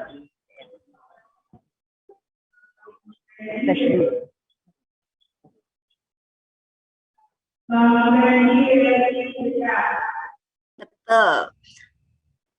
Jadi itu 3 bank besar semua yang disebutkan. Alhamdulillah. Nanti Kak Andes top up 200.000 ya. Itu tadi benar yang disebutkan adalah bank, 3 bank itu dan semuanya merupakan bank umum yang ada di Palembang. Oke, materi berikutnya mengenai perlindungan konsumen. Jadi tadi kan ada 3, kalau kakak remind lagi, berarti industri yang berada di bawah pengawasan OJK tadi ada 3 ya. Ada perbankan, ada pasar modal, dan ada industri keuangan non-bank. Itu terkait dengan fungsi pengaturan dan pengawasannya OJK. Nah, fungsi ketiga OJK ini terkait dengan perlindungan konsumen. Nah, tadi Kak Anda sudah singgung, perlindungan konsumennya dari sisi preventif, kemudian dari sisi represif. Kalau preventif, OJK turun dengan melaksanakan kegiatan edukasi, ada pelayanan konsumen. Kemudian kalau dari sisi represif, dia menangani fasilitasi pengaduan nasabah, kemudian ada kegiatan-kegiatan lainnya, antara lain pemberian sanksi berupa denda dan lain-lain. Nah, sebenarnya perlindungan konsumen otoritas jasa keuangan ini juga melibatkan yang namanya Satgas Waspada Investasi. Apa pula itu Kak, Satgas Waspada Investasi? Nah, Satgas Waspada Investasi ini kan kalau dia masuk dalam 3 industri tadi, ada perbankan, ada pasar modal, ada lembaga keuangan non-bank, kan itu yang ngatur, yang ngawasin, yang memberikan sanksi kan dari OJK kan ya. Tapi kan kadangkala ada yang perusahaan lain atau mungkin pihak oknum lain ya, dia modusnya pakai 3 industri tadi, tapi tidak termasuk gitu. Dia ngakunya perusahaan investasi, tapi nggak ada izin investasi. Dia ngakunya kalau dia kegiatannya nerima dana dari masyarakat dalam bentuk tabungan, kemudian dia salurkan lagi sebagai pinjaman, tapi dia bukan bank, ataupun bukan koperasi, ataupun bukan lembaga keuangan mikro. Dia di luar itu. Ada juga pinjaman online, kan pinjol, ada yang legal, ada yang ilegal. Nah, dia yang ilegal nih, karena tidak berizin dengan OJK, atau tidak terdaftar di OJK. Nah, untuk menangani yang ilegal ini tadi, kita butuh yang namanya Satgas Waspada Investasi. Nah, Satgas Waspada Investasi ini, OJK, dia kerjasamanya dengan banyak pihak. Antara lain, ada dengan Bank Indonesia, kemudian ada dari Badan Koordinasi Penanaman Modal, ada pula dari Kementerian Koperasi dan UMKM, ada pula dari Kominfo, Kementerian Agama, bahkan ada dari Kementerian Perdagangan. Kalau dari penegakan hukumnya bagaimana? Oh, ada juga. Jadi kalau OJK ini bukan yang ujuk-ujuk turun tiba-tiba ngeborgol gitu kan ya. Terus ujuk-ujuk langsung saudara tersangka atau saudara saksi, kayak gitu. Dalam penegakan hukumnya OJK ini bermitra juga, bekerja sama dengan yang namanya Kejaksaan dan Kepolisian Republik Indonesia. Ini slide-nya masih yang terkait lembaga jasa keuangan atau udah ke Satgas Waspada Investasi?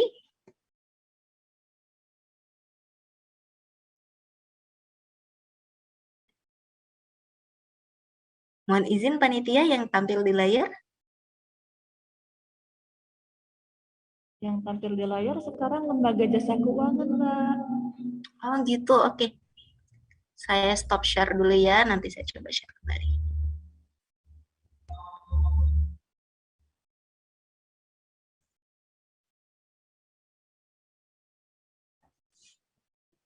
Oke, ini tadi yang Kak Ade sampaikan ya. Jadi OJK itu kalau yang terkait yang ilegal tadi ya, entah itu investasi ilegal, entah itu pinjol ilegal, ini kita timnya ini nih, namanya Satgas Waspada Investasi. Kan banyak Satgas ya, kalau adik-adik dengar sekarang ada Satgas COVID. Oh, Satgas COVID itu lagi tren sekarang. Nah, kalau OJK bersama dengan instansi lain untuk mencegah yang namanya investasi ilegal, pinjol ilegal, atau melakukan penindakan kepada investasi dan pinjol ilegal, ini kita nama Satgasnya Satgas Waspada Investasi. Emang tugasnya apa aja Satgas Waspada Investasi? Tugasnya itu karena ini tadi, ada yang menangani investasi ilegal dan pinjol ilegal. Emang pinjol ilegal atau investasi ilegal itu yang kayak gimana? Contoh, ciri-cirinya ya. Dia itu menjanjikan keuntungan tanpa ada risiko rugi. Jadi kalau dia bilang nih, Bapak Ibu, ini silahkan invest kepada saya dengan nominal misalnya 1 juta, misalnya 1 juta. Ini kami janjikan, kami jamin dapat keuntungan 2 minggu langsung balik 500.000. Jadi langsung 1.500.000, misalnya gitu. Pasti kembali, tidak ada kerugian, gak bakal hilang uangnya. Nah, itu ciri-cirinya gitu. Kalau dia sudah bilang pasti kembali, tidak ada kerugian, pasti untung, waktunya cepat. Apalagi nanti dia pakai tokoh masyarakat ngomongnya, atau pakai tokoh-tokoh agama, atau mungkin ada ustadz-ustadz. Insya Allah kalau ustadz-ustadz yang ada di Aulia Cendekia atau Nurul Huda, aman ya. Kalau Ustadz Hendra ini terjamin ini, udah teruji nih kredibilitasnya terkait dengan keuangan syariah. Jadi insya Allah beliau paham betul yang mana yang legal, mana ilegal. Atau mungkin dia, kalau pas kita tanya ya, emang perusahaannya di mana gitu. Ini lokasinya di mana? Ada nggak izinnya? Nah, pada saat ada orang yang tidak ada legalitasnya, nggak jelas itu izinnya dari mana, kantornya di mana, terus janji-janji 100% balik, 100% untung waktu cepat, itu hati-hati. Itu ciri-ciri dari investasi yang ilegal. Jadi nanti adik-adik sekalian, kakak titip pesan, kalau pas pulang ke rumah, nanti balik ke kampung halaman, ibu-ibunya, bapak-bapaknya, kalau ada keluarga ditawarin yang begitu, jangan mau. Hati-hati, jangan mudah terpercaya, jangan mudah tergiur dengan yang namanya keuntungan. Terus ada pula pinjol ilegal. Nah, ciri-cirinya itu tadi. Kalau pinjol ilegal kan pinjaman online ya. Jadi kalau kita butuh uang nih, udah kepepet. Kan kalau sekarang itu kalau pinjam uang lewat pinjol itu kan cukup modalnya HP, terus kemudian install aplikasi, nanti kita buka aplikasinya, terus selfie, pakai KTP. Terus tiba-tiba berapa menit kemudian cair, masuk ke rekening kita. Nah, itu hati-hati. adik-adik nanti jelaskan sama bapak ibu atau kakak dan keponakan atau adik lainnya. Pinjol ilegal itu dia bisa mengakses data kita sampai semua isi handphone itu ini loh terbaca atau diambil sama mereka. Terus dia nagihnya itu, wah ada yang dengan ancaman dan lain-lain. Kemudian bunganya juga dia, astagfirullah, ini ya, bunganya tinggi-tinggi. Nah, caranya untuk melihat bahwa aplikasi yang mana yang legal, yang mana yang ilegal, kuncinya di camilan, istilahnya camilan ya. Jadi kalau ada aplikasi itu yang diizinkan sama OJK, dia hanya boleh 3 yang dia akses. Kamera, mikrofon, sama location. Jadi singkatannya camilan. Tapi kalau di luar itu itu dilarang sama OJK dan itu terindikasi ilegal. Nah, kalau adik-adik kan biasanya tuh sering kalau install aplikasi, kakak tanya ya, biasanya kalau yang install aplikasi itu kan pokoknya aplikasi ini dapat mengakses apa aja gitu kan ya, ada dicentang-centang gitu. Nah, kalau aplikasi yang diizinkan sama OJK dia hanya mencentang 3 data, kamera, mikrofon, location. Tapi kalau dicentang semuanya itu nggak boleh. Jadi adik-adik harus perhatikan tuh pada saat install aplikasi, apapun itu aplikasinya. Hati-hati. Kalau biasanya kan ya, kita latah tuh kalau apalagi kalau ada aplikasi game dan lain-lain, itu biasanya kita cepet-cepetan tinggal next. Tahu-tahu aplikasi sudah terinstall. Nah, itu hati-hati. Ada aplikasi yang bisa mengakses data kita. Jadi foto-foto itu bisa diakses, nomor-nomor kontak itu bisa diakses. Itu kalau kita izinkan. Tapi kalau adik-adik nggak izinkan, itu dia nggak bisa akses. Lantas, kalau seandainya sudah ada tuh yang namanya kegiatan investasi ilegal, kemudian ada kegiatan pinjol ilegal, terus satgasnya ngapain gitu kan ya? Ada pertanyaannya begitu. Satgasnya ngapain? Banyak hal yang sudah dilakukan oleh Satgas Waspada Investasi. Contohnya dari sisi pencegahan, kita edukasi. Nah, edukasi ini sebagai salah satu kegiatan kita hari ini nih, salah satu contoh tindakan pencegahan. Terus kedua, merespon. Jadi kalau ada yang ngadu, ada yang nanya, nah ini OJK bersama tim Satgas Waspada Investasi ini akan merespon pengaduan dan pertanyaannya. Mbak Andes, izin? Ya. Waktunya 5 menit lagi. Siap. Nah, terus ada penyebaran SMS waspada pinjol ilegal. Dan kita juga sudah kerjasama dengan namanya Google tuh. Jadi kalau Google Play Store itu kita udah kerjasama hanya aplikasi-aplikasi yang berizin dengan OJK itu yang boleh atau yang dapat diinstal di handphone. Nah, dari sisi represif yang dilakukan oleh Satgas Waspada Investasi ini apa? Nah, jadi selama dari 2016 sampai dengan sekarang ini, kalau terkait Satgas Waspada Investasi ini, dia sudah berapa kali mengumumkan daftar nama-nama investasi ilegal itu siapa aja, pinjol ilegal itu siapa aja. Ada pula cyber patrol, ini dilakukan oleh Kominfo sama Polri juga ada. Nah, OJK sendiri apa perannya? Nanti kalau seandainya dari data itu muncul, ternyata dia tercatat nih ada rekeningnya ya, bekerja sama dengan pinjol ilegal atau investasi ilegal, nah nanti OJK putus tuh aksesnya. Tidak diperbolehkan. Dan yang terakhir ini kita juga kerjasama menyampaikan laporan informasinya ke Barreskrim Polri untuk diproses penegakan hukumnya. Dan ini prinsipnya ya, kalau adik-adik, kalau seandainya terkait dengan investasi, ini ada prinsipnya 2L, legal dan logis, jadi kita lihat secara jelas legalitas perusahaannya apa, izinnya bagaimana, izin kegiatan usahanya, terus logis nggak, wajar nggak penawarannya, keuntungannya tuh wajar nggak, balik uangnya wajar nggak waktunya. Nah, kalau untuk yang pinjol ilegal, bagaimana? Kita bisa cek juga. Nih kalau adik-adik lihat di layar tuh, bisa ngecek tuh. telepon 157 atau bisa WA atau bisa email atau kunjungi webnya. Tapi kalau adik-adik punya handphone, punya WA, biar murah ya, adik-adik bisa langsung WA aja tuh 081 157 157 157. Jadi kalau adik ketik untuk ngecek ya, ini legal atau enggak, nanti akan dibalas di situ terdaftar apakah ini terdaftar atau tidak terdaftar atau masuk dalam radarnya Satgas Waspada Investasi. Nah, kalau seandainya, Kak, ini ternyata ada tetangga, ada keluarga, udah kadung nih, kena yang namanya investasi ilegal atau pinjol ilegal, bagaimana ngadunya?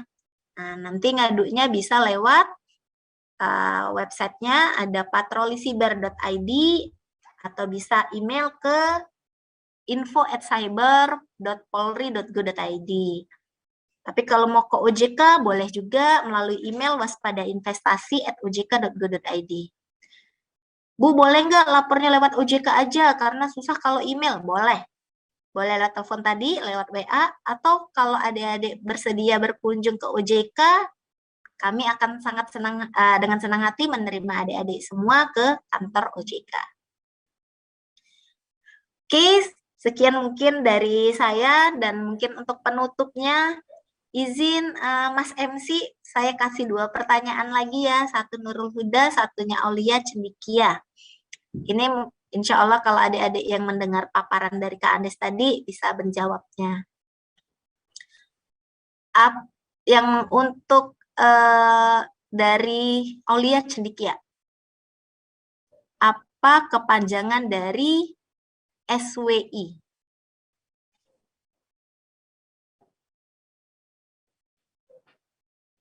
Ayo teman-teman dari Aulia Cendikia. Kepanjangan SWI. Nah. SWI.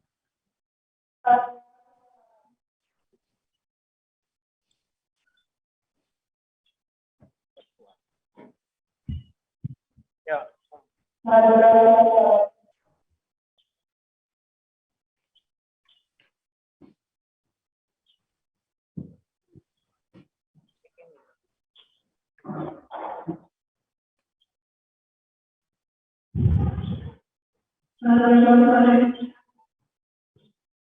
Satgas Waspada Investasi. Betul, alhamdulillah. Iya. Oke, sekarang giliran dari Nurul Huda ya. Insya Allah ini yang mendengarkan dari tadi paparan Kak Andes, insya Allah bisa menjawab. Tadi Kak Andes menjelaskan mengenai beberapa jenis lembaga jasa keuangan. Tadi ada 3 lembaga jasa keuangan yang diawasi oleh sektornya ya. Sektor jasa keuangannya ada 3 yang diawasi oleh OJK dan yang merupakan peralihan dari Bank Indonesia dan dari Kementerian Keuangan. Sebutkan 3 sektor jasa keuangan yang diawasi oleh OJK. Tadi yang 3 besar tadi itu loh.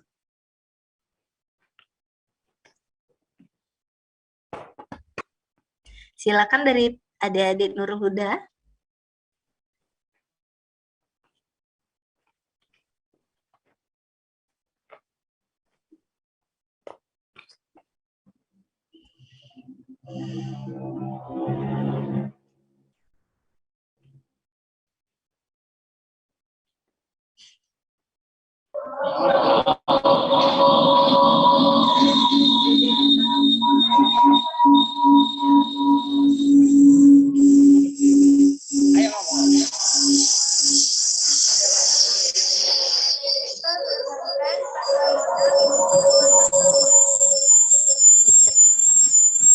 Ya, jadi ada perbankan, ada pasar modal, dan ada industri keuangan non-bank. Oke, alhamdulillah. Ini Kak Andes ucapkan terima kasih atas perhatian dari adik-adik semua, atas materi yang Kak Andes sampaikan. Insya Allah ini membawa berkah untuk kita semua. Kakak ucapkan wassalamualaikum warahmatullahi wabarakatuh. Waalaikumsalam. Terima kasih Mbak Andes, dan juga luar biasa sekali ya teman-teman di Pondok Pesantren Aulia Cendikia dan juga di Nurul Huda Oku Timur. Ini artinya benar-benar memperhatikan setiap materi yang disampaikan oleh Ibu Andes Sofian. Oke, bisa dibantu sedikit? suaranya, audionya. Ya, boleh dibantu? Iya. Ini luar biasa sekali materinya. Memang belakangan ini kan seperti kita ketahui bersama banyak berita di media tentang investasi ilegal, apalagi pinjol. Hal-hal seperti ini yang sebenarnya mungkin harus kita ketahui bersama ya. Saya juga biasanya kalau ditawarin investasi ilegal, investasi ya, bukan ilegal maksudnya investasi, saya selalu berpegangan there is no easy money. Nggak ada duit yang datangnya terlalu gampang. Pokoknya rasanya kalau too good to be true, terlalu gampang dapatnya, sepertinya itu tidak mungkin. Kalau tadi kata Mbak Andes, cukup periksa dengan 2L, yaitu logis dan apa tadi? Ada yang tahu? Nah, ingat 2L. Nah, langsung saja kita kan sambung ke pemateri berikutnya, karena waktu kita juga sedikit terbatas. Pemateri berikutnya yaitu yang akan menyampaikan materi pengenalan produk layanan perbankan syariah yang akan disampaikan oleh pimpinan area Bank Syariah Indonesia area Palembang yang terhormat Bapak Zulfahmi AR. Pak Zulfahmi masih bergabung? Masih, Mas. Salah, siap. Silakan langsung saja, Mas. Baik, terima kasih, Mas. Assalamualaikum warahmatullahi wabarakatuh. Yang sama-sama hormati Pak Untung, Pak Ustadz Kiai Haji Hendra Zainuddin, Bapak Ustadz Khalil, Ustadz Ustazah di Pondok Pesantren Aulia Cendikia dan Pondok Pesantren Nurul Huda. Di sini juga hadir Bapak Ibu dari OJK, kemudian dari unsur pemerintah daerah yang juga hadir di webinar pagi ini. Saya coba share materi dulu ya, Mas.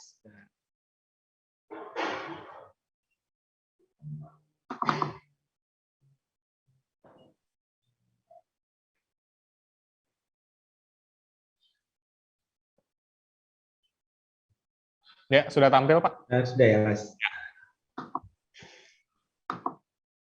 Oke, baik, Bapak Ibu sekalian, adik-adik sekalian dari Pondok Pesantren Aulia Cendikia dan Nurul Huda yang tentu kami banggakan karena adik-adik adalah calon penerus kami di perbankan syariah ini.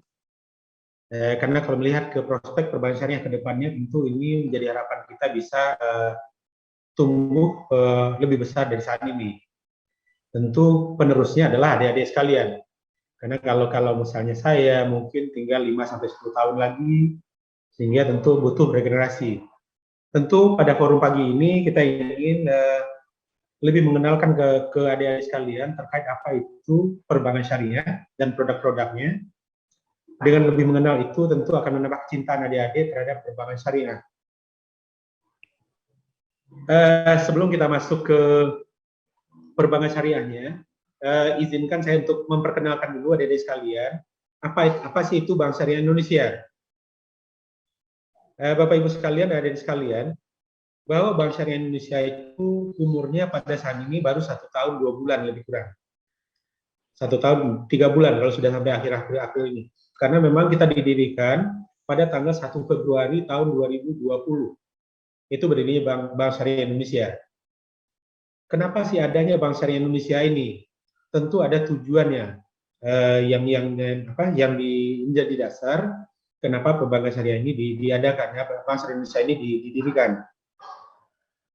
Bank Syariah Indonesia ini merupakan gabungan atau merger istilahnya dari 3 bank syariah sebelumnya, di mana ada Bank Syariah Mandiri, ada Bank BNI Syariah, ada Bank BRI Syariah. Ketiga bank syariah ini dimiliki oleh induknya adalah bank-bank pemerintah, dimiliki oleh Bank BNI, dimiliki oleh Bank Mandiri, dimiliki oleh Bank BRI. Dan ketiga bank ini sepakat untuk mendirikan suatu bank syariah yang kuat, yang memang bisa bersaing, memang bisa menjadi harapan dan motor pertumbuhan dari ekonomi syariah di Indonesia ini. Ini salah satu tujuannya, tujuan awal pendiriannya. Dengan bergabungnya ketiga bank syariah tadi, adik-adik bisa lihat di slide ini, bahwa bank syariah itu saat ini menjadi market leader untuk perbankan syariah di Indonesia ini. Bank syariah baik dari sisi produk-produknya, dari sisi aset, dari sisi pembiayaan, dan lain sebagainya. Kita adalah menjadi market leadernya. Kemudian pada saat kita merger, aset Bank Syariah Indonesia itu 240 triliun. Di mana pada saat setelah kita di-merger, Bank Syariah Indonesia itu menjadi bagian 10 bank besar di Indonesia ini. Kita berada pada urutan 7. Kalau bank-bank besar itu ada tiganya adalah induk kami, ada Bank Mandiri, ada Bank BNI, BRI, kemudian ada juga Bank BCA, ada Bank BTN, ada Bank CIMB Niaga, dan kita masuk yang nomor 7. Kemudian dengan penggabungan ini tentu akan bertambah jumlah jaringan. Nah, selama ini misalnya Bank Syariah Mandiri misalnya mungkin tidak punya cabang di daerah tertentu, tapi mungkin bank lainnya atau BRI Syariah ataupun BNI Syariah punya. Sehingga dengan bergabung ini tentu jaringan Bank Syariah Indonesia ini menjadi luas. Kemudian saat merger kita juga ini terkait jaringan kantor cabang kita tumbuh jadi 1.100 kantor cabang. Di slide juga bisa dilihat dari sekalian bahwa pemegang saham Bank Syariah Indonesia ini ada Bank Mandiri, ada BNI, ada BRI, ada DPLK BRI, kemudian PT BNI Life Insurance, PT Mandiri Sekuritas, dan Publik. Ini Publik ini apa sih? Publik ini bahwa Bank Syariah Indonesia ini juga dimiliki oleh masyarakat. Artinya siapa saja boleh memiliki Bank Syariah Indonesia melalui bursa. Jadi kalau adik-adik yang sudah berminat untuk beli saham Bank Syariah Indonesia, itu dimungkinkan melalui bursa. Jadi artinya kalau adik-adik membeli saham Bank Syariah Indonesia, artinya adik-adik ikut memiliki Bank Syariah Indonesia. Kalau ikut memiliki saham Bank Syariah Indonesia, apa yang bisa didapat? Pertama ya, adik-adik punya kesempatan untuk memperoleh bagian keuntungan dari Bank Syariah Indonesia dalam bentuk dividen. Ini sekilas terkait dengan Bank Syariah Indonesia. Alhamdulillah sekarang kita terus tumbuh dan terakhir aset Bank Syariah Indonesia itu sudah di atas 260 triliun. Kemudian yang juga menjadi harapan kita, tidak hanya sekedar besar saja Bank Syariah Indonesia itu, tapi kita juga bisa berharap bisa menjadi bank yang bisa memberikan produk dan layanan yang juga cukup luar biasa. Baik dari sisi produk-produk yang bisa memenuhi harapan semua orang, kemudian kita juga bisa memberikan layanan terkait jaringan. Kalau selama ini misalnya kalau bagi seorang orang yang membutuhkan dana dari Bank Syariah, sebelum kita merger, orang mengatakan bahwa Bank Syariah itu adalah bank yang mahal. Bank Syariah itu sulit, prosesnya lama. Tapi alhamdulillah dengan bergabungnya kita, ini salah satu keunggulan dari bergabungnya kita adalah bahwa semua produk dan layanan kita lebih unggul. Kita bisa bersaing dengan perbankan-perbankan besar saat ini. Kemudian kalau sudah bersaing dengan bank besar, tentu kita juga harus memberikan layanan yang baik, tarif yang terbaik, jaringan yang terbaik. Alhamdulillah ini sudah dilakukan oleh Bank Syariah Indonesia. Termasuk terakhir, kita sudah membuka jaringan di luar negeri. Alhamdulillah kita sudah membuka representative office di Dubai. Ini tujuannya apa? Kita ingin sesuai dengan amanah yang diberikan oleh pemerintah, bahwa kita ingin menjadikan Bank Syariah Indonesia ini tidak hanya unggul di Indonesia saja, dalam negeri saja. Kita ingin menjadikan Bank Syariah Indonesia ini unggul secara tidak hanya kuat di Indonesia, tapi juga unggul di dunia internasional. Dan malah salah satu target kita dalam visi dan misinya, kita ingin menjadi top 10 Global Islamic Bank. Artinya kita ingin menjadi 10 besar perbankan terbesar di Indonesia dari sisi kapitalisasi pasar. Ini terkait Bank Syariah Indonesia. Terakhir waktu kita merger, total aset kita adalah urutan ke-7, 240 triliun. Secara share perbankan di Indonesia ini kita berada di angka 2,6%, jadi sangat kecil sekali. Kalau dilihat sebelum kita merger, di bawah pra-merger itu kecil-kecil lagi. Nah, kita berada pada urutan 15, 27, dan 31. Kemudian lanjut, ini kita masuk ke perbankan syariah. Nah, jadi sekilas terkait Bank Syariah Indonesia sudah kami sampaikan, adik-adik sekalian. Artinya bahwa adik-adik sudah tahu bahwa Bank Syariah Indonesia itu adalah gabungan dari tiga bank syariah sebelumnya, itu Bank Syariah Mandiri, BNI Syariah, dan BRI Syariah. Kalau sekarang dicari kantor BNI Syariah, BRI Syariah, dan Bank Syariah Mandiri, itu tidak akan ditemukan lagi. Kita lihat apa sih itu Bank Syariah, Bank Syariah. Adik-adik di sini kita ada dua yang mungkin bisa dilihat. Ini kami ambil dari Undang-Undang Perbankan Syariah Nomor 21, bahwa perbankan syariah itu adalah bank. Sebenarnya. Oke, kita lihat pengertian bank dulu. Bank adalah badan usaha yang menghimpun dana dari masyarakat dalam bentuk simpanan.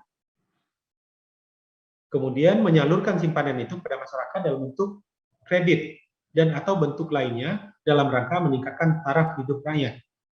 Ini pengertian bank secara umum. Kemudian pengertian bank syariah itu apa? Bahwa bank syariah adalah bank yang menjalankan kegiatan usahanya berdasarkan prinsip syariah. Dan menurut jenisnya, terdiri atas bank umum syariah dan bank pembiayaan rakyat syariah. Jadi ini.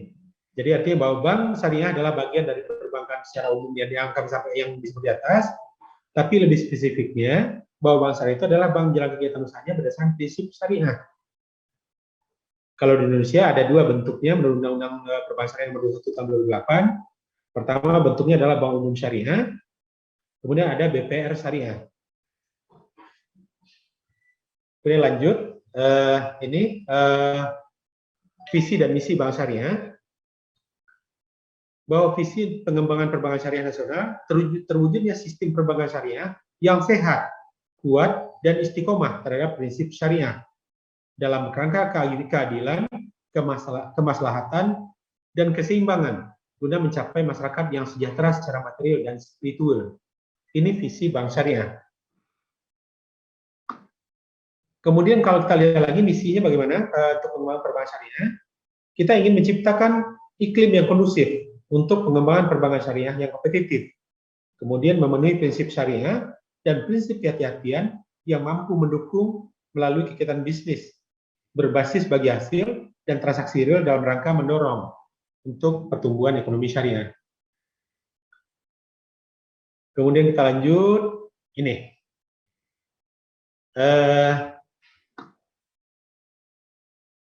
Tentu harus ada yang membedakan antara bank syariah itu dengan bank konven. Kalau tidak ada, ya tidak ada gunanya adanya bank syariah. Ini bisa kita lihat nilai-nilai syariah universal yang ada di bank syariah itu apa saja. Pertama, nilai-nilai universal Islam. Jadi kalau lihat tadi bahwa bank syariah itu bank yang berhubungan dengan customer, di mana dalam hubungan dengan customer itu tentu ada nilai-nilai yang kita usung. Pertama adalah keadilan, di mana di bank syariah itu nilai-nilai keadilan itu harus ada. Yang kedua, nilai kemitraan. Yang ketiga, keterbukaan. Yang keempat, universalitas. Yang kelima, kesesuaian dengan prinsip syariah. Ini kemudian kita lanjut perbedaan antara bank syariah dengan bank konven. Pertama, landasan hukumnya. Bahwa bank syariah itu landasan hukumnya adalah Undang-Undang Perbankan Syariah, KUHP, POJK, PBI, PSK Syariah, Fatwa Dewan Syariah Nasional (MUI), dan fatwa-fatwa internasional lainnya yang disahkan dari Al-Quran, hadis, dan ijma ulama, dan qiyas. Nah, sementara untuk perbankan konvensional, landasan hukumnya adalah Undang-Undang Perbankan Umum, KUHP, POJK, PBI, dan PSK. Artinya apa? Landasan hukumnya untuk perbankan syariah ada tambahan. PSK-nya adalah PSK syariah, kemudian ada fatwa DSN, MUI, kemudian yang memang sumbernya adalah dari Al-Quran, hadis, ijma ulama, dan qiyas. Kemudian yang berikutnya, kedua perbedaannya, sumber dana dan objek pembiayaan atau kredit. Kalau di bank syariah, sumber dana dan objek pembiayaan adalah yang memenuhi prinsip hukum positif dan syariah. Artinya adalah yang halal. Kemudian yang kedua, untuk yang di bank konvensional, sumber dana dan objek kredit hanya yang memenuhi prinsip hukum positif. Kemudian yang ketiga, dari sisi organisasi, untuk bank syariah, bahwa bank syariah itu dalam operasionalnya secara langsung diawasi oleh Dewan Pengawas Syariah. Sementara untuk di konven itu tidak ada. Kemudian untuk produk-produk, untuk produk dana, di bank syariah itu ada pembiayaan dan jasa yang operasionalnya didasarkan atas prinsip jual beli, bagi hasil, dan jasa sewa. Kemudian di Indonesia saat ini sebenarnya masih ada yang beberapa yang lainnya, namun belum diterapkan secara umum di Indonesia ini. Sementara untuk di perbankan konvensional, dana kredit dan jasa opsional didasarkan atas prinsip bunga dan jasa transaksi. Kemudian prinsip dasar yang kelima yang membedakan, di mana di bank syariah itu prinsip dasarnya ada jual beli atas barang, kemudian bagi hasil usaha atas usaha dan jasa. Setiap transaksi mengharuskan adanya underlying transaksi, underlying aset, dan kontrak sesuai dengan peruntukannya. Sementara di perbankan konvensional, lebih mengenal di sini adalah prinsip bunga. Kemudian jual beli atau sewa atas uang. Kemudian underlying-nya adalah aset yang tidak menjadi keharusan. Underlying-nya tidak harus aset tidak menjadi keharusan, dan akad bunga atas pinjaman dan dana. Kemudian secara risiko, di bank syariah itu memiliki 8 jenis potensi risiko ditambah dengan 2 jenis risiko spesifik yang ada di bank syariah, yaitu risiko investasi bagi hasil yang harus dikelola dengan baik. Sementara di konvensional memiliki 8 jenis potensi risiko yang harus dikelola dengan baik. Kemudian secara pembukuan transaksi, ini secara akuntansinya, di bank syariah menerapkan prinsip accrual dan cash basis, sementara secara umum di perbankan konvensional hanya menerapkan accrual basis. Ini beberapa perbedaan antara bank syariah dan bank konvensional. Adik-adik sekalian, kita coba lihat alur perbankan syariah itu seperti apa sih. Bahwa bank syariah itu adalah lembaga, sama seperti secara umum perbankan, bahwa bank syariah itu adalah lembaga intermediary, penghubung antara orang yang memiliki dana dengan orang yang membutuhkan dana. Coba kita lihat pendanaan. Di perbankan syariah, ada beberapa produk terkait dengan pendanaan bank syariahnya. Ada yang bentuknya giro, tabungan, deposito. Kemudian ketiga dana ini itu digabung atau dikumpulkan menjadi satu dalam bentuk pooling dana namanya. Pool fund namanya, pooling dana. Kemudian pooling dana inilah yang akan kita salurkan dalam bentuk pembiayaan. Pembiayaan ini adalah kalau di konven lebih banyak orang mengenal istilah kredit, tapi di bank syariah namanya adalah pembiayaan karena memang secara alur dan prosesnya juga berbeda. Untuk pembiayaan ini lebih beragam sebetulnya. Kalau di pendanaan secara garis besarnya ada 3, giro, tabungan, dan deposito. Tapi untuk pembiayaan mungkin lebih beragam kalau dibandingkan dengan perbankan konvensional, di mana ada jual beli namanya kalau di perbankan syariah itu. Kalau istilah jual belinya kita pakai ada akad murabahah, salam, istisna. Kemudian ada bagi hasil. Bagi hasil ada 2 akad yang kita gunakan, ada mudharabah dan musyarakah. Kemudian ada sewa dan ijarah. Dan ini di konvensional tidak dikenal. Kalaupun dikenal di konvensional itu hanya kredit, hanya satu saja, tapi di perbankan syariah ragamnya cukup banyak. Kemudian tentu pembiayaan ini kita salurkan ke masyarakat atau orang yang membutuhkan. Tentu ada pendapatan yang diterima oleh perbankan syariah. Apa pendapatan yang diterima oleh bank syariah? Ada pendapatan sewa. Pendapatan sewa itu dari mana sih? Dari ijarah tadi. Itu dari pembiayaan yang akarnya adalah ijarah. Kemudian ada konsep bagi hasil yang kita terima. Bagi hasil dari mana? Dari pembiayaan-pembiayaan yang akarnya adalah mudharabah, musyarakah. Kemudian ada margin yang kita terima, ada lainnya. Margin dari mana? Itu dari jual beli, ada dari mudharabah, salam, istisna. Kemudian dari pendapatan tadi tentu ada keuntungan, ada pendapatan apa? Revenue yang harus didistribusikan oleh bank kepada orang yang memiliki dananya. Karena uang yang dikumpulkan tadi dari dana masyarakat tadi, itu kita kumpulkan, dikelola dengan baik dalam bentuk pembiayaan, kemudian ada keuntungan. Keuntungan itulah yang harus dibagikan oleh perbankan syariah sesuai dengan kesepakatan kita di awal. Kalau misalnya tabungannya mudharabah, tentu ada nisbah yang kita sepakati di awal. Nisbah ini adalah seberapa besar porsi pembagian keuntungan antara bank dengan nasabah. Sehingga apa, dari profit atau revenue tadi akan ada menjadi 2 bagian. Pertama menjadi bagian yang akan kita bagikan untuk nasabah, yang kedua dibagikan menjadi pendapatan bank. Ini alur model operasional untuk pendanaan, pembiayaan, dan bagi hasil di bank syariah. Kemudian ada beberapa yang juga beberapa pendapatan yang memang tidak kita bagikan dengan nasabah oleh bank syariah. Kenapa tidak dibagikan? Ada beberapa pembiayaan yang kita berikan yang memang sumber dananya bukan dari dana nasabah atau dana pihak ketiga istilah kitanya. Tapi adalah sumber dananya adalah betul-betul dari dana bank itu sendiri. Sehingga kalau itu yang terjadi, bank tidak punya kewajiban untuk membagi hasil untuk nasabah. Itu 100% adalah menjadi keuntungan untuk banknya. Ini alurnya. Jadi kalau yang dari pendapatan bank langsung atau modalnya dari bank, ada mudharabah restricted, ada mudharabah unrestricted, ada mudharabah ijarah, pendapatan fee base. Sepanjang modalnya itu berasal dari bank, maka ini tidak akan kita bagikan. Ini betul-betul menjadi 100% jadi pendapatan bank.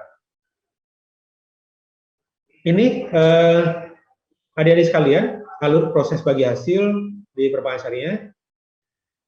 Mungkin bisa dilihat berbagai macam bentuk. Ini yang sudah disampaikan juga tadi bahwa ada service, channeling, part, dan lain sebagainya. Ini betul-betul menjadi 100% adalah keuntungan untuk bank. Kemudian ada wadiyah, ada murabahah, ijarah. Kalau wadiyah itu nanti keuntungannya dalam bentuk bonus, pendapatan banknya. Kemudian murabahah dan ijarah dalam bentuk margin. Kemudian ada mudharabah, musyarakah, itu pendapatan dalam bentuk bagi hasil. Kemudian semuanya itu kita bagi. Nah, kita himpun menjadi satu, kemudian baru kita bagi sesuai dengan porsinya. Bentar. Ini bisa dilihat mana yang menjadi bagian bank, mana yang menjadi bagian nasabah. Kalau yang menjadi bagian bank, itu yang dalam bentuk B itu, bonus, nisbah, ini menjadikan bagian bank. Kemudian yang bagian nasabah adalah yang N, ini kita bagikan untuk nasabah. Kemudian bank juga dibolehkan memberikan spesial nisbah atau memberikan spesial keuntungan yang memang itu diambilkan dari bagian keuntungan bank. Ini. Kemudian konsepnya bagi hasil, dalam bagi hasil itu penentuan rasio atau nisbah bagi hasil pada waktu akad atau di awal, bukan pada waktu proses sudah ada keuntungan. Kemudian kalau di konvensional penentuan persentase dibuat pada akad sesuai dengan apa asumsinya adalah selalu untung. Beda dengan ada yang di bank syariah, asumsi dari akad kita adalah untung atau rugi. Jadi dua kemungkinan itu bisa saja terjadi. Bisa jadi dari usaha itu bank mendapatkan keuntungan sehingga kita harus berbagi keuntungan. Bisa jadi dalam bisnis itu keuntungan tidak didapat. Maka keuntungan itu bisa jadi tidak kita berikan. Kemudian yang kedua, besaran bagi hasil real berdasarkan pada jumlah pendapatan atau net revenue yang diperoleh. Nah, sementara di bunga, konsep bunga, besaran bunga berdasarkan presentasi dari jumlah uang yang disimpan atau dipinjam. Kemudian perbedaan yang ketiganya, jumlah distribusi bagi hasil akan meningkat sesuai dengan tingkat pendapatan yang diperoleh. Beda dengan konsep bunga, jumlah pembayaran bunga tidak akan meningkat walaupun dalam bisnis pendapatan bank opsian itu mengalami peningkatan yang sangat besar sekali. Karena memang basicnya adalah kesepakatan bunga yang bayar bunga yang disepakati di awal. Kemudian kalau bagi hasil, bank menanggung potensi risiko kerugian untuk akad yang berbasis bagi hasil. Sementara untuk konsep bunga, bank tidak menanggung potensi kerugian. Jadi dimungkinkan di perbankan syariah, bank itu juga ikut menanggung kerugian. Apabila dalam proses bisnis, dalam usaha terjadi kerugian dalam bisnis nasabahnya, itu dimungkinkan. Tentu ada aturan-aturan dan syarat-syarat tertentunya. Kemudian yang kelima, eksistensi konsep bagi hasil tidak ada yang meragukan keabsahannya. Sementara kalau di perbankan syariah konvensional itu masih ada eksistensi yang diragukan oleh seluruh agama termasuk Islam. Kemudian ini mungkin yang membedakan juga antara perbankan syariah dengan perbankan konvensional, di mana tentu kita ingin bahwa semua proses yang ada di perbankan syariah, mulai dari proses awal sampai proses akhir, itu harus sesuai dengan syariah. Di mana kita ingin bahwa kalau misalnya ada pembiaya sumber-sumber dana, itu harus sumber dana yang halal juga. Kemudian pengelolaannya harus dikelola juga secara baik dan dikelola juga secara halal. Kemudian tentu kalau sudah dikelola dengan halal, nanti akan menghasilkan keuntungan yang akan kita bagikan kepada nasabah yang juga bagi hasil yang juga halal. Kemudian tentu ada kewajiban-kewajiban yang harus dilakukan, baik oleh perbankan, baik oleh nasabah, di mana kalau ada keuntungan-keuntungan yang dapat, maka ini yang selalu kita sampaikan ke nasabah, ayo kita tunaikan kewajiban-kewajiban, ada sedekah dan lain sebagainya, ada zakat, sedekah dan sebagainya. Ini hadirin sekalian, terkait juga hampir sama dengan alur yang kita sampaikan tadi, bahwa perbankan itu adalah lembaga penghubung intermediary antara orang yang memiliki dana dengan orang yang membutuhkan dana. Kemudian ini di sini ada yang berbeda juga, ada denda misalnya kalau ada terjadi denda di bank syariah, misalnya kalau ada nasabah yang memang ingkar janji, tidak sesuai kesepakatan, tanpa alasan yang artinya yang bisa diterima sesuai dengan kesepakatan kita, maka bank boleh menggunakan denda. Namun denda yang ada di perbankan syariah itu tidak boleh dijadikan pendapatan bank, tidak boleh dijadikan pendapatan perusahaan atau bank. Beda dengan konvensional, denda itu merupakan salah satu sumber pendapatan. Nah, sebenarnya tidak boleh, sehingga kalau ada denda yang dikenakan pada nasabah, dikemanakan denda itu? Denda itu akan digunakan sebagai dana kebajikan atau dana sosial yang memang dikeluarkan dari keuntungan perbankan. Kemudian di perbankan syariah, karena memang tadi alurnya kita sampaikan kita ingin dari sumber yang halal, kemudian prosesnya juga halal, ada beberapa hal yang memang perbankan syariah itu tidak boleh masuk ke sektor-sektor dalam menyalurkan pembiayaannya. Misalnya sektor non halal, rokok, hotel yang non syariah, kemudian ada usaha-usaha lainnya memang yang bisa menimbulkan hal-hal yang memang tidak sesuai dengan syariah.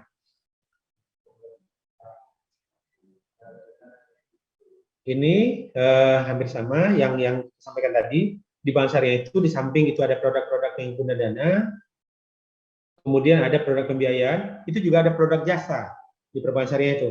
Apa produk-produk jasa di bank syariah itu? Kita punya ATM, punya jasa pembayaran gaji, punya sentra bayar, kemudian kita juga punya jasa RPGS, kemudian kita punya jasa bank garansi yang sama seperti dimiliki oleh bank konvensional, kemudian kita juga ada produk letter of credit, kemudian kita punya produk intercity clearing, kemudian kita punya inkaso dan lain sebagainya.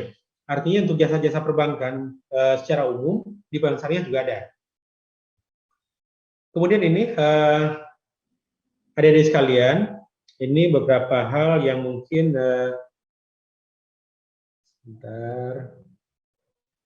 bank syariah memiliki beberapa sasaran dan keunikan dalam produk pengembangan ekonomi nasional. Pertama, bahwa bank syariah itu menyediakan alternatif jasa keuangan dan perbankan untuk masyarakat yang menginginkan jasa keuangan dan perbankan berdasarkan prinsip syariah. Kemudian bahwa di bank syariah itu memang salah satu yang memang tidak dibolehkan adalah spekulatif. Melalui penolakan terhadap aktivitas spekulatif di pasar falas dan pasar modal. Kemudian menciptakan harmonisasi antar sektor keuangan dengan sektor produktif melalui penyediaan likuiditas yang sesuai dengan aktivitas real perekonomian. Kemudian mendorong fungsi sosial, memperluas jangkauan pertumbuhan ekonomi pada UMKM melalui peran perbankan syariah dalam voluntary sector atau CSR dan ZISWAP-nya.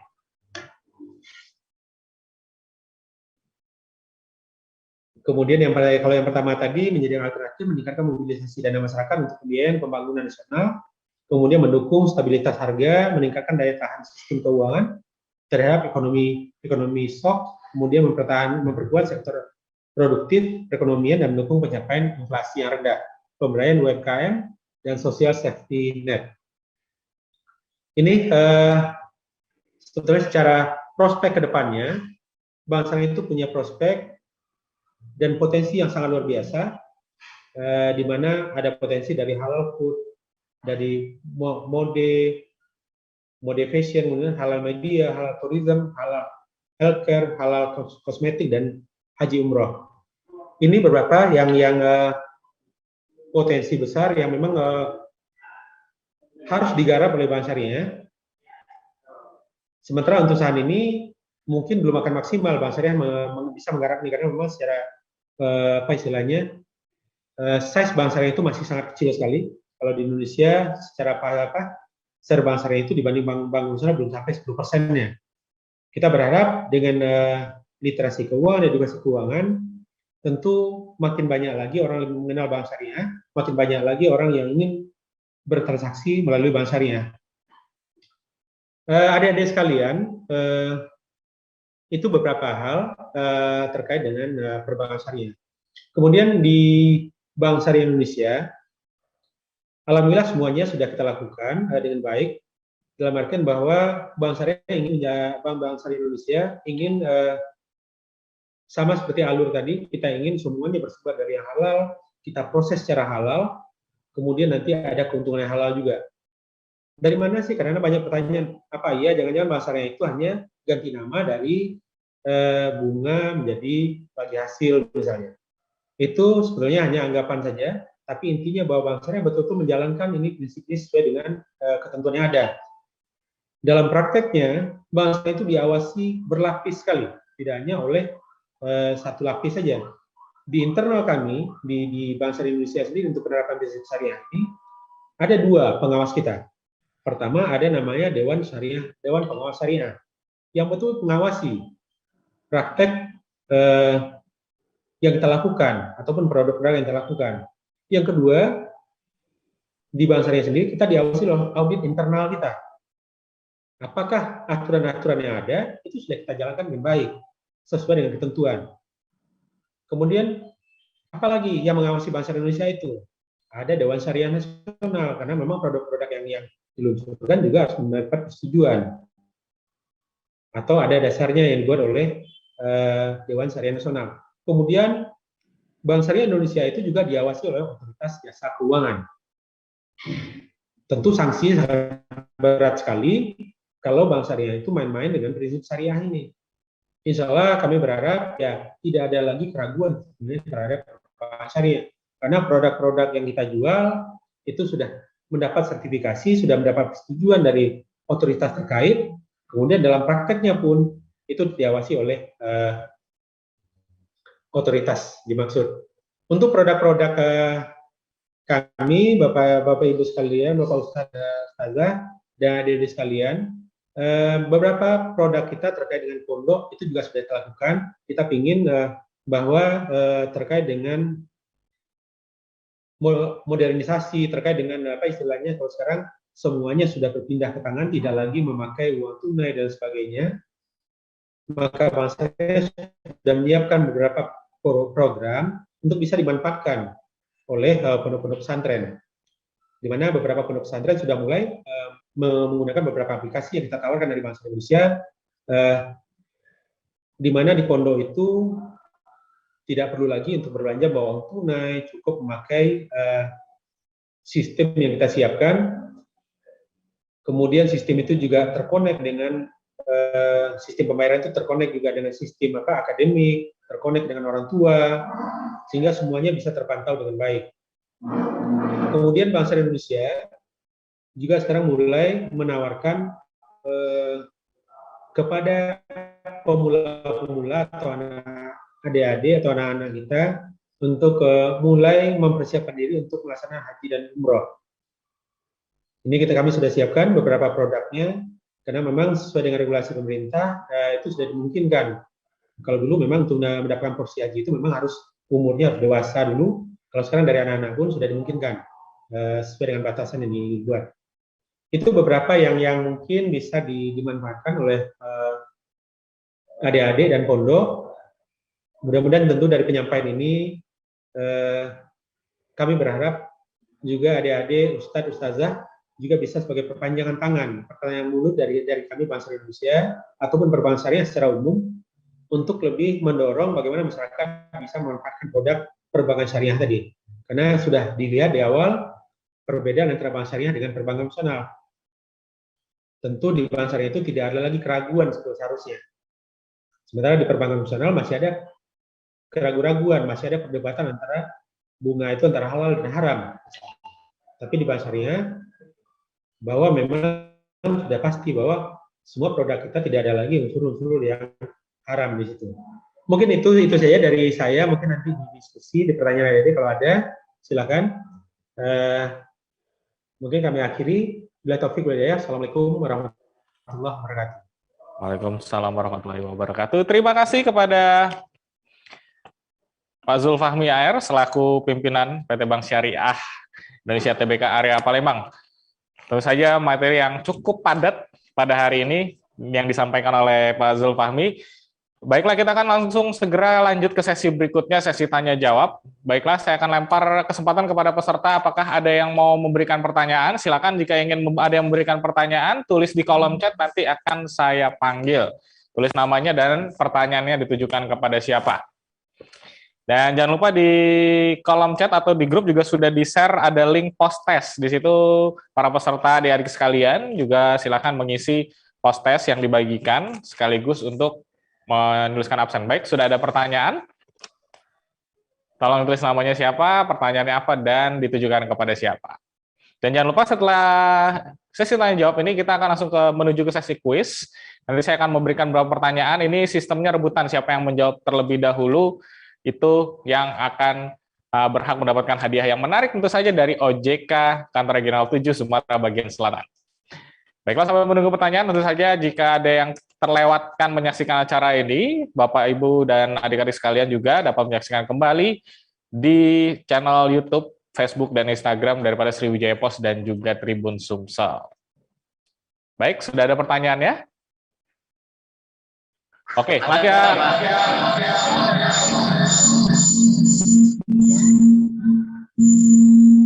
Ya.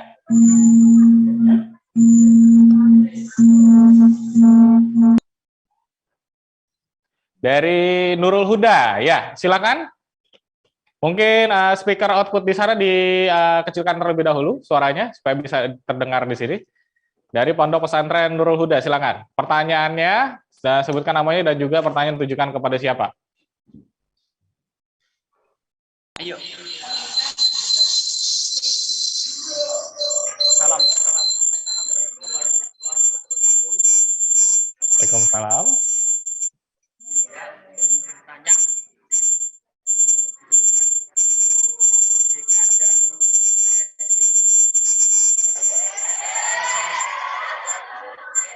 Ayo, cepat serahkan.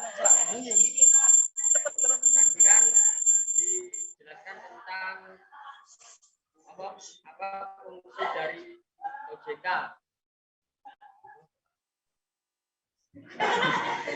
Fungsi dari OJK yaitu memeriksa, mengatur, dan mengawasi jalannya keuangan, misalnya di Bank Syariah Indonesia.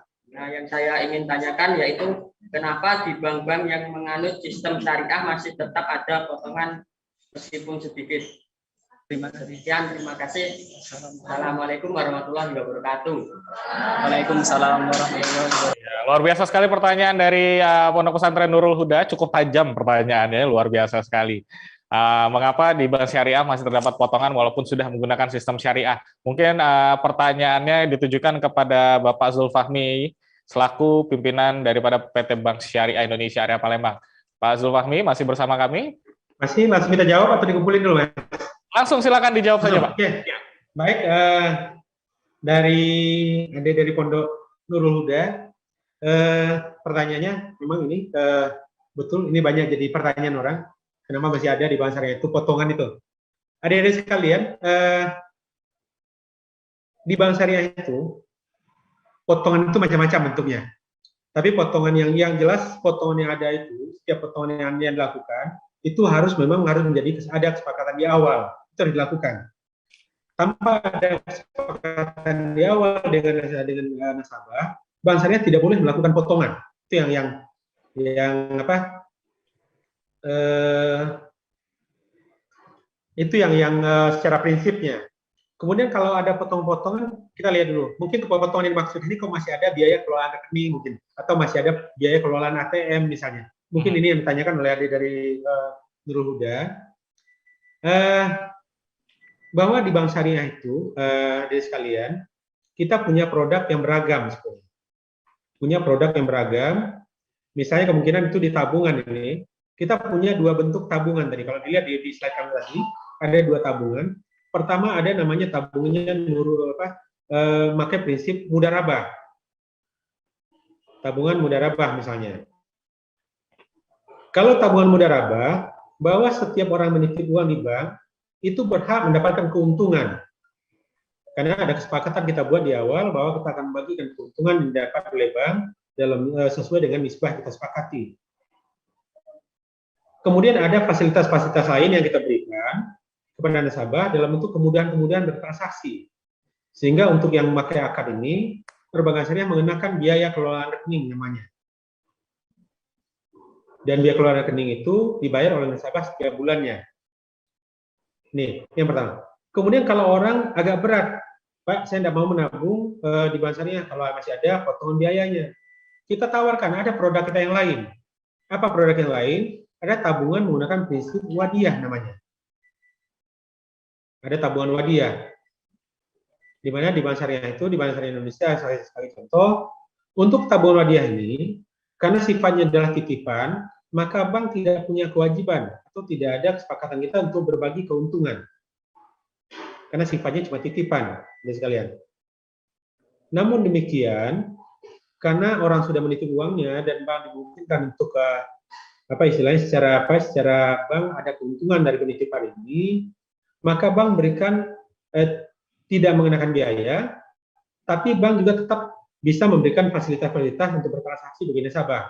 Artinya nasabah tetap kita berikan ATM, mereka masih bisa menggunakan channel BSI Mobile untuk bertransaksi. Ini untuk tabungan seperti ini tidak kita kenakan biaya.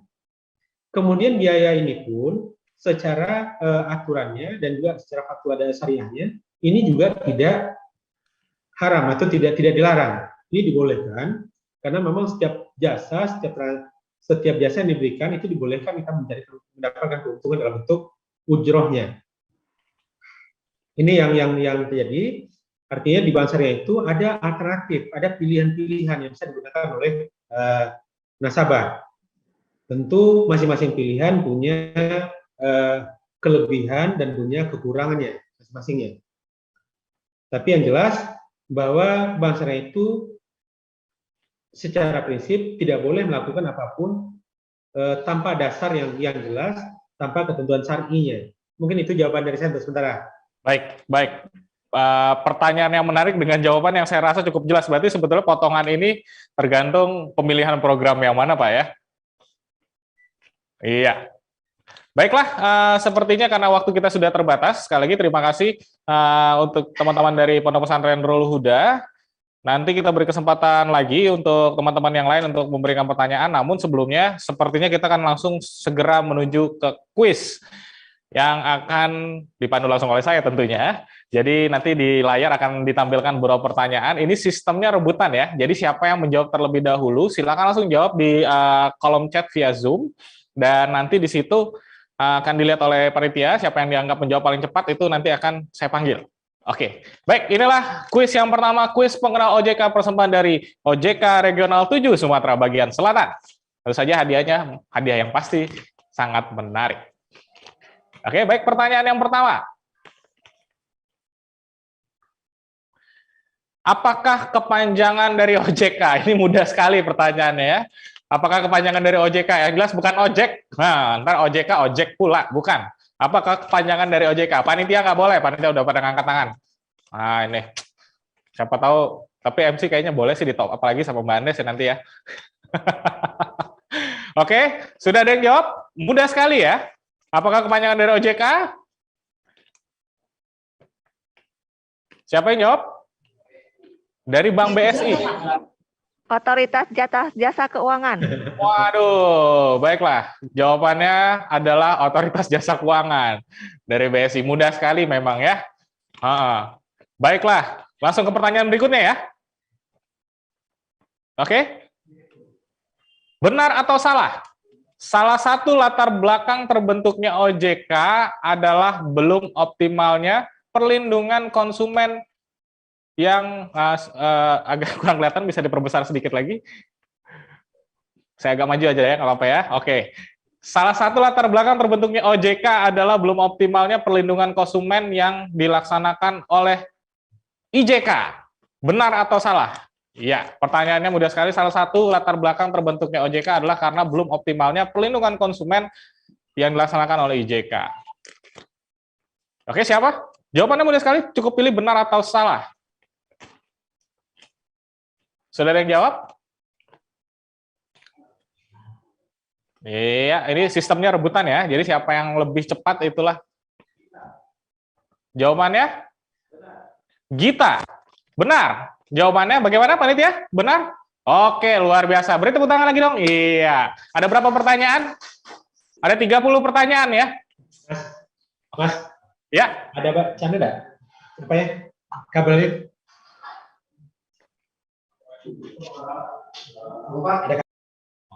Ya, mohon maaf ada sedikit gangguan audio tadi. Baiklah, kita lanjut ke pertanyaan berikutnya. Mengingat durasi yang memang cukup terbatas, tentu saja dengan materi-materi yang menarik sekali. Oke, pertanyaan berikutnya. Di bawah ini adalah lembaga jasa keuangan yang diawasi OJK kecuali. Ada pilihan sini. Pertanyaan sekali lagi saya baca. Di bawah ini adalah lembaga jasa keuangan yang diawasi oleh OJK kecuali A. Bank, B. Koperasi, C. Asuransi, dan D. Perusahaan pembiayaan. Baiklah, dari keempat daftar perusahaan di bawah ini, manakah yang tidak diawasi oleh OJK? Bank, koperasi, asuransi, atau perusahaan pembiayaan? Ayo, dengan cepat. Ahmad Faisal. Betul? Ahmad Faisal, jawabannya adalah koperasi. Benar atau salah? Betul atau betul? Ya, jawabannya adalah koperasi. Ya, tepuk tangan sekali lagi. Masih ada 15 pertanyaan lagi ya, Mbak. Ada berapa pertanyaan lagi? Oh, 3 pertanyaan lagi. Baik, langsung pertanyaan berikutnya dengan cepat saja. Pertanyaan berikutnya. Ya, saya maju lagi dikit. Layanan pengaduan konsumen OJK dapat diakses melalui nomor telepon A157, B123, C14045, dan D14000. Jadi sekali lagi nomornya A157, B123, C14045, dan D14000. Sudah ada yang jawab? Ini salah satu nomornya, ada yang nomor rumah makan ini. Hah? Oke, yang jawab tadi dari Biro Ekonomi, jawabannya yang benar adalah 157 ya. Oke, bukan 14045, apalagi 123. Kalau 112 itu nelpon polisi. Baiklah. Pertanyaan berikutnya. Benar atau salah? Bank syariah adalah bank yang beroperasi, bisa digeser sedikit? Ini chat Zoom-nya saya nggak kelihatan di prompter. Iya, ketutupan pertanyaannya. Nah, oke. Bank syariah adalah bank yang beroperasi menurut kebiasaan dan kesepakatan umum. Benar atau salah? Salah. Salah. Nah, ada suara. Siapa itu? Leslan. Boleh tampilkan, coba. Gimana panitia pertanyaannya? Jawabannya salah ya? Jadi benar atau salah? Jawabannya adalah salah, tapi benar. Jadi benar atau salah? Jadi jawaban yang tepat adalah salah. Bank syariah tidak beroperasi menurut kebiasaan dan kesepakatan umum. Oke, masih ada 2 pertanyaan lagi. 1 pertanyaan lagi ya? 2 atau 1? Habis? Oke, ternyata pertanyaannya habis. Kasih tepuk tangan dulu untuk semua peserta. Terima kasih sekali lagi untuk teman-teman dari Pondok Pesantren, baik di Nurul Huda maupun oleh Cendikia, dan juga terima kasih bagi para pemateri. Terima kasih juga kepada Ustadz Hendy Zainuddin dan juga kepada Pak Untung Nugroho selaku Kepala OJK Regional Sumatera Selatan. Baiklah. Apakah kita masih buka sesi tanya jawab terakhir satu lagi? Oke, baiklah, betul. Sepertinya memang durasi kita harus dipisahkan oleh durasi karena waktu saat ini sudah menunjuk setengah 12. Sekali lagi terima kasih. Mungkin sekali lagi boleh kita kasih aplaus paling meriah buat kita semua yang sudah hadir pada pagi sampai siang hari ini. Dan tentu saja acara kali ini merupakan persembahan dari OJK Kantor Regional 7 Sumatera Bagian Selatan yang merupakan bagian daripada Gebiar Safari Ramadan 1423 Hijriah. Dan sebentar lagi kita tentu saja akan merayakan Hari Raya Idul Fitri. Dan tidak lupa kami ingatkan bahwa seluruh peserta santriwan dan santriwati hari ini itu difasilitasi pembukaan rekening tabungan simpanan pelajar syariah yang dipersembahkan tentu saja oleh OJK Regional 7 Sumatera Bagian Selatan dan juga Bank Syariah Indonesia. Dan bahkan juga selamat tadi pada teman-teman di awal oleh Mbak Andes juga mendapatkan hadiah merupakan top up rekening simpanan pelajar. Baiklah, tidak berlama-lama, tentu saja acara ini dapat Anda saksikan kembali di channel di platform sosial media Sriwijaya Pos dan juga Tribun Sumsel. Dan apabila Anda mendapatkan kesempatan, silakan saksikan kembali acara ini di platform sosial media Sriwijaya Pos dan juga Tribun Sumsel. Baiklah Bapak Ibu hadirin dan juga adik-adik yang berbahagia dimanapun Anda berada saat ini, akhir kata saya Panota Halele mewakili segenap kru yang bertugas pamit undur diri, tidak ada yang tidak retak, kami mohon maaf apabila ada yang kurang berkenan di hati Anda. Sampai jumpa di kesempatan berikutnya. Wassalamualaikum warahmatullahi wabarakatuh.